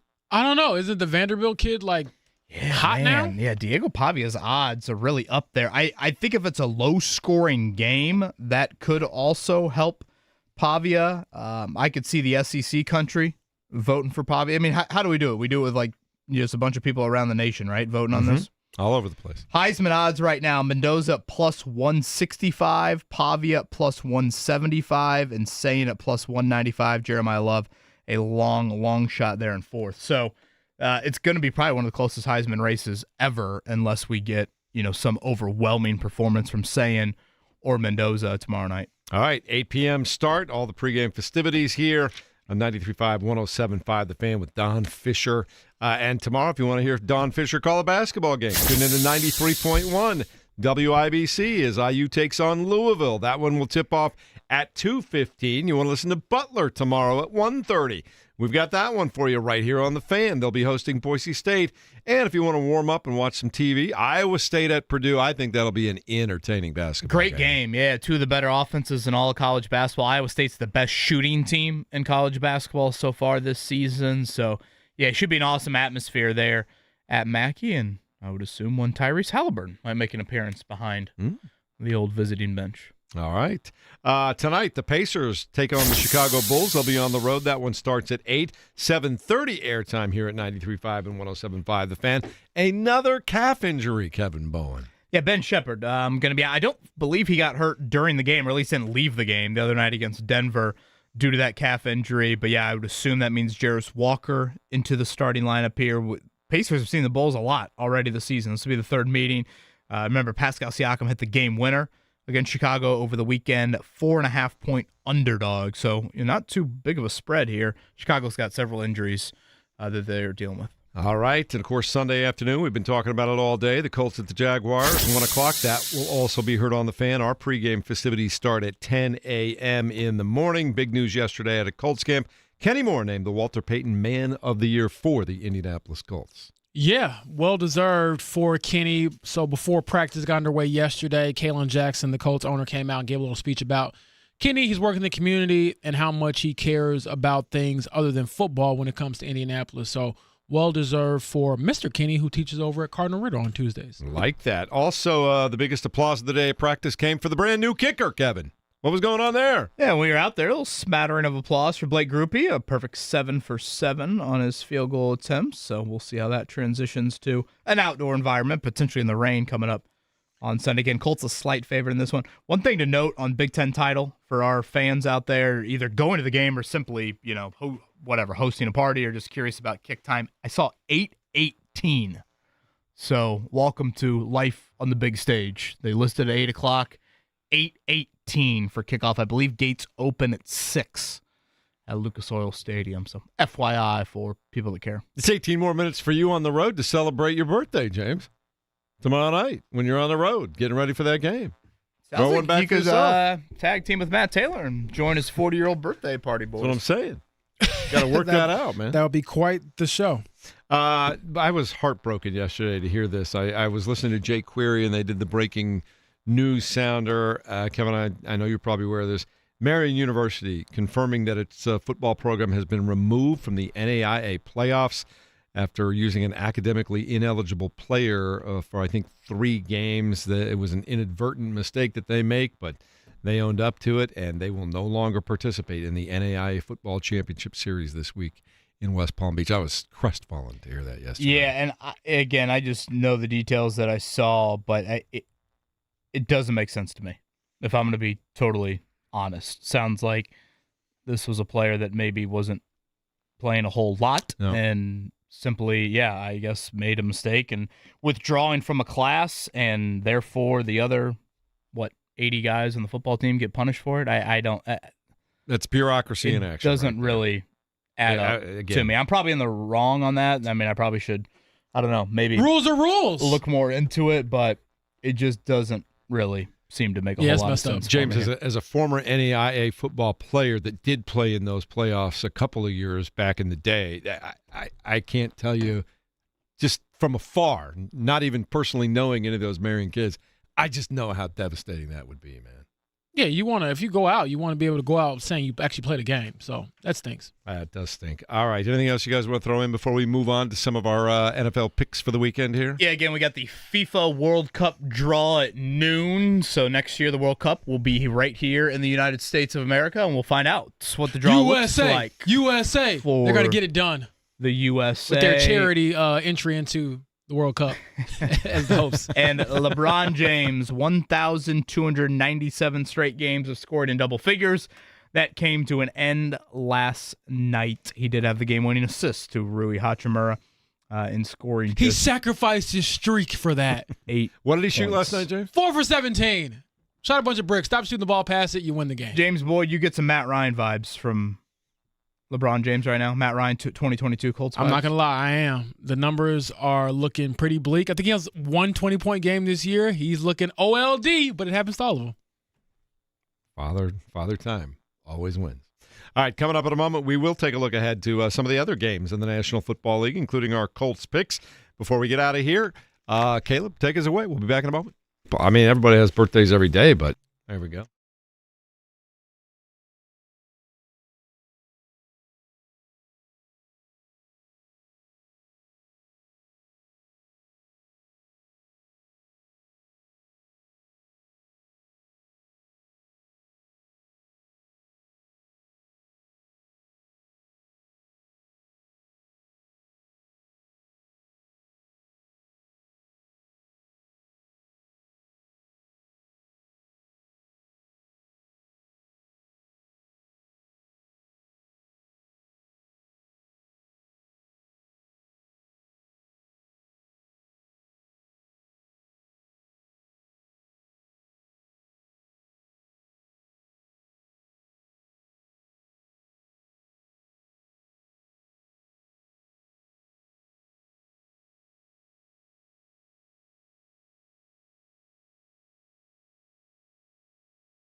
Happy Friday, everyone. A lot of football, a lot of great basketball coming up this weekend. Hit it, James. Turn it up, Caleb. I think it's on the DJ playlist inside of Lucas Oil Stadium. Like maybe a 7:45 song. You know, you start to get some fans in the building a little bit here. And James Boyd's on tables in Jacksonville celebrating his birthday. I like it. Oh, yeah. You know, I'm just being buttoned up for the show. Things get wild at about 10:01 today. When the sun sets, who knows? All right, Caleb, give us some good music here. We're here to tell you about the best, the worst, the closest, the most lopsided, the most entertaining games of the weekend in the National Football League. Kevin Mullen, you want to start off with your which one do you want to start off? I'll let you decide. Let's go the hardest. All right. I think, honestly, Jason Hammer said yesterday he would take the Packers in an absolute rout of Mark's Bears. That's a 6.5-point favorite. I thought about that. I'm going to go Monday night. Eagles at Chargers. Good one. Eagles are favored by 2.5. Is Justin Herbert playing or not? Let's start there. How effective will he be? The Eagles are reeling right now. You're telling me 3 time zone travel and they're a road favorite? I like the Chargers, but then again, Chargers have been so Jekyll and Hyde this year. So that, to me, is the hardest game, and it's the last game of the week here in Week 14. Herbert had surgery on his non-throwing hand, Correct. right? Left hand. He's got a little cast-ish situation here. He's practicing, but, it's different than getting hit by that vaunted Eagles D-line. James, what's the most difficult game for you to predict this weekend? I know we have Commanders-Vikings. That is a 1.5-point favorite for Minnesota. J.J. McCarthy going to be back in the lineup. I think the Commanders are still going with Marcus Mariota, if I'm not mistaken. And Daniel's back to practice, but not fully I don't know if he's cleared been fully cleared to play yet. So, again, 2 quarterbacks and 1 quarterback that's god-awful. I just don't really want to pick any of those guys because you just never know what might happen there. I need him to keep throwing to Terry McLaurin. That's all I need. Also, I don't think the Vikings should be favored in anything with J.J. McCarthy that they're starting right now, to be honest with you. I am going to stay. I love me a good old slobber knocker. Nothing says that like AFC North, 2 6-6 teams, the Steelers and the Raiders. You never heard of that? You never heard of the slobber knocker? I don't know what that means. No, I never heard of That that means one. what we were talking about earlier. Hat on hat, line up, and let's go. Bang helmets, man. You've never heard of slobber knocker, Kevin? I know you've heard of that. Yes, I have. Mark Dykton might be breaking into the studio, though, if you keep this audio up here. I'm ready to go. I'm fully on board with that. Steelers, Ravens.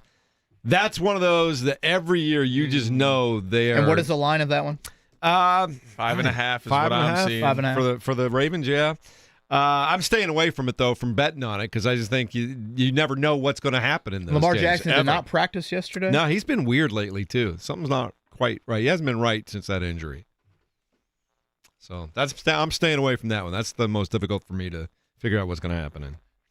All right, most entertaining game this week. I'm going to go Bengals-Bills with Joe Burrow back in the lineup. Those 2 quarterbacks, those are 2 guys that one day could certainly be enshrined into Canton, Ohio. I was totally impressed by Burrow on Thursday night last week for Thanksgiving and his return. I know I asked you guys yesterday who to start in fantasy, Caleb Williams, Sam Darnold, or Joe Burrow. You guys pushed me in the Burrow direction, so I'm going there.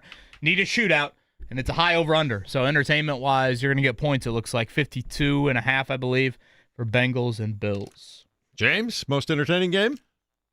I could go with the one that I will be actually attending in person, which is Colts Jaguars. But in the interest of the rest of the division, I think it's very entertaining to see what happens with the Chiefs and the Texans. Can the Texans basically put the Chiefs out of the playoff picture, or do the Chiefs stay alive, which would help the Colts in this case if they knocked off the Texans? Yeah, for entertaining, boy, Mark wishes he was here. Another divisional matchup, and I think this one, we're going to find out who the Bears really are. Green Bay Packers hosting the Chicago Bears, 4:25 Sunday afternoon. I think that's going to be an absolute burner to watch. The biggest Bears game since when? I feel like you got to go back to the a little Super Bowl. bit. Maybe some playoff games with the Trubisky. Back to is that team where we're going? Back to the team that was defeated by the Indianapolis Colts in the rain. Right? All the way to the Super Bowl. I don't know if I'd go that far, but yeah, it's the biggest game in a while. When have they been relevant? Really, they truly, had a playoff since then. game between then and the now. double doink. Yeah, but nobody was expecting them to go anywhere. Anyway, that's where I'm at right there. No, I never took the Bears seriously. Look, they lost on the final play of the game. That was a pretty big game for them. Yeah, they were lost. All right. Easiest game for you to bet on this weekend. I can't believe I'm saying this out loud, but I am going to bet on the Jets. Yeah. The Dolphins are going on the road to face the Jets. Tua in cold weather. We know that doesn't go well, right? And the Jets are getting points at home. And the Jets have won a couple games here lately. So there's so much of this that says, Kevin, you are an absolute idiot. Just shut up and stay clear of this game. But no, for some reason, I believe Jets home, getting points against Tua in cold weather. Jets. James? I think I'm rolling with the Broncos and the Raiders. The Broncos are favored by 7.5. I know that's a weird number. It's a division game, but at the same time, the Raiders just absolutely stink. Nothing they do ever makes sense to me, so I feel like they've got to that point in the year where you might start getting some guys who are ready for Cancun. I'm going to go backs against the wall. I think you're going to see the absolute best that Andy Reid and Patrick Mahomes and Travis Kelce and Rashee Rice can bring to the Houston Texans. They're playing at home. It's all about either continuing on or being done. I think you will get the best. Chiefs are 3.5-point favorites. I think they'll cover that, James. That's where I'm going. That's Caleb, a big one. Big one for the Colts, certainly. who's the easiest one for you? Man, going with me for this one here. Yeah. I was actually, I'm not gonna lie, Kevin. I was like, yeah, I think the Dolphins are playing really well. Well, that makes me feel a little better. Well, no, and then I was like, you said that, and I was like, yeah, it's a great point. Tua in cold weather, Right. not a good bet, Right. So I don't know where I'd go. I might say Buccaneers off a bye. I think they're getting a little healthier against the Saints. I know it's 8.5. Yeah, Mike Evans but- potentially. So I was gonna say the Bucks. All right, that's where we're at right now. Let us know if you disagree or agree with any of those. 239-1070. We'll also be back to talk about the Colts and their game against the Jacksonville Jaguars coming up in just a moment here at 93.5 and 107.5 The Fan.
Great job today, Caleb. Way to go, my man.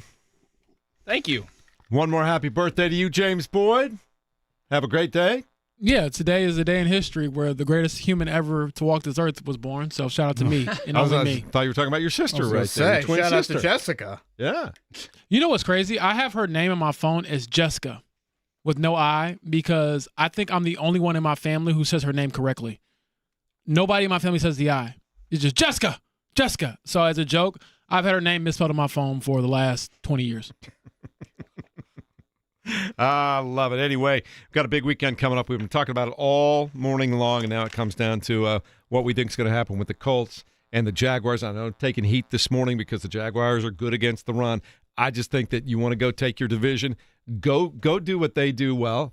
I think the Colts can run the ball as well as anybody. Strength on strength. Let's go. Let's put Jonathan Taylor in between the tackles, outside the tackles. Let's bloody them up a little bit and go win a football game.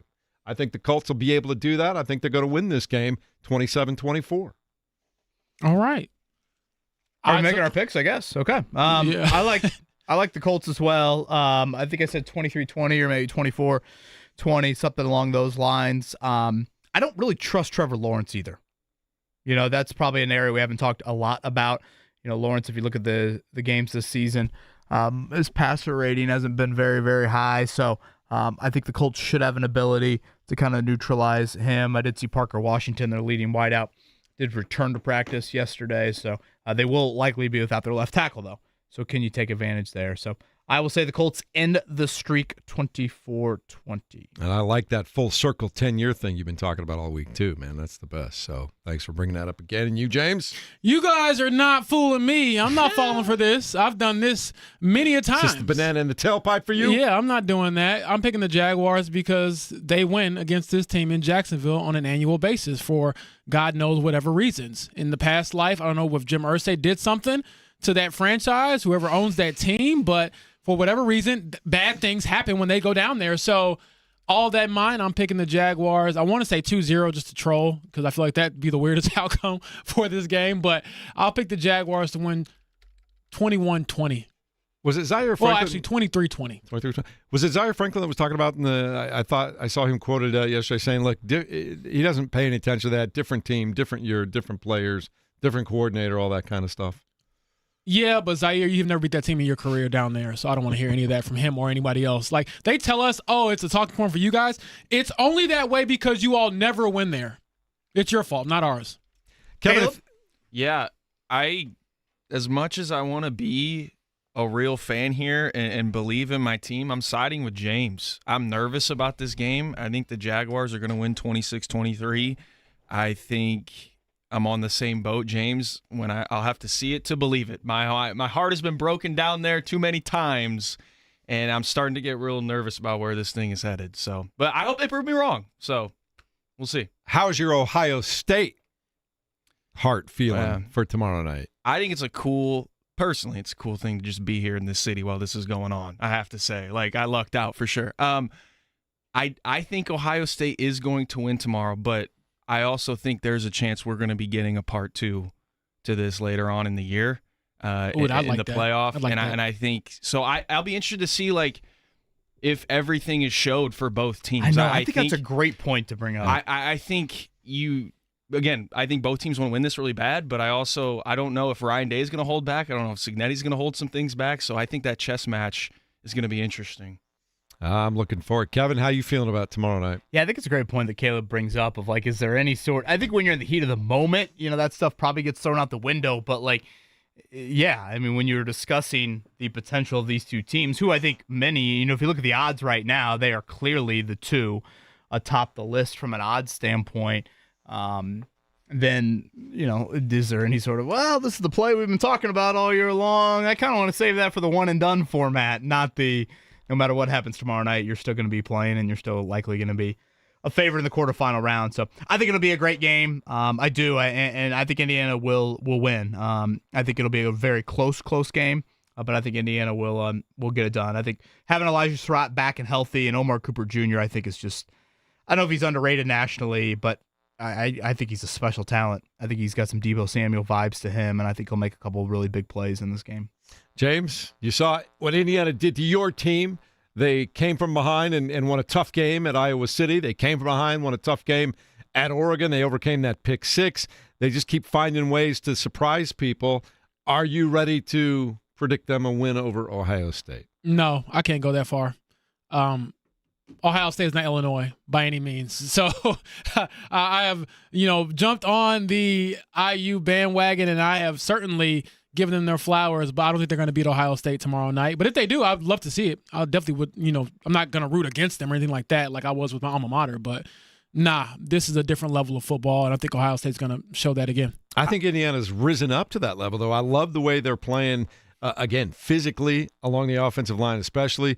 Kevin, you talked earlier about Roman Hemby and Kalen Black, and they're running the football well. We know that Mendoza is a favorite to win the Heisman Trophy, but look at those receivers, too, that they've developed. And I know this is going to be my favorite thing to watch because of the defensive backfield for Ohio State is maybe unmatched in college football, but Omar Cooper, Elijah Surratt, Charlie Becker's come on. They're just up and down the roster. There's 4 or 5 guys that can make plays for you just receiving the football, and a couple of guys that can do it on the run. And then you've got the high. I just love where Indiana's come this year. And then you look at the other side, and they got everything in that and more. Yeah, they do. I mean, they got Jeremiah Smith, who could have been a top 5 pick last year. James saying Illinois is not Ohio State is about as true of a statement as Jeff saying people have birthdays every day. I was just pointing out, like, look, I there. chose Illinois solely because of where I graduated from, and at the time they were ranked pretty high. But, yeah, no, this is not that. Well, it's going to be an unbelievable weekend of football. Colts in Jacksonville, and, of course, I think you're on to something, too. This might just be part 1 of Ohio State, Indiana, Kevin, before it's all said and done. Boy, those rankings. Can I get some prayers, James? I know it's your birthday, but, brother, if you got a prayer or two to throw out to me, I will take one for the Irish. Haven't used my birthday wish yet, so maybe I'll wish for the Irish. Tonight, Notre Dame TCU, down in Fort Worth. Big game for the Irish and trying to build an NCAA tournament resume. I love this. We need some quad 1 action here. Beat Missouri earlier in the week. I'd rather take the win over TCU than see Notre Dame pop up in the bracket on Sunday. I like the fact Nellie's already got to witness a few football games and basketball games for Notre Dame, right? She's off and running? Indeed. She heard the scream on Tuesday night when Cole Serta hit the shot from Elkhart there. I love that. All right, so what's your big deal tonight? I knew you weren't able to catch up on TV last night. What are you going to be doing this evening, my man? I have no idea, to be honest with you. I kind of just woke up and knew I had to be here at 7, and I'll figure out the rest later. No big birthday plan? Nah, not really. I'll probably try to get a good meal down in Jacksonville tomorrow and celebrate that way. Kevin, what do you got going on this evening? What do we have? Oh, I think we're going to Yuletide. Birthday shopping for James, Christmas shopping for James. Yeah, exactly. Right, I know. Mark, I got to get something for Mark. I love it. Yes, that'll be the agenda. My niece turns 1 here. Well, we're celebrating her birthday, I should say. So we're doing that tomorrow. Good deal. Caleb, real quick, anything? Yeah, not much. Just getting ready for this huge sports weekend. So looking forward to it. Everybody enjoy it. It'll be a blast. Yeah, I'm looking forward. I'll be boring and watch the Pacers tonight, but I'm looking forward to see if they can get a win again over Chicago tonight. You can listen to it right here, 7:30 on the Fan Tip at 8 o'clock. Have yourselves a great weekend. Enjoy every single second of all of this. Have fun.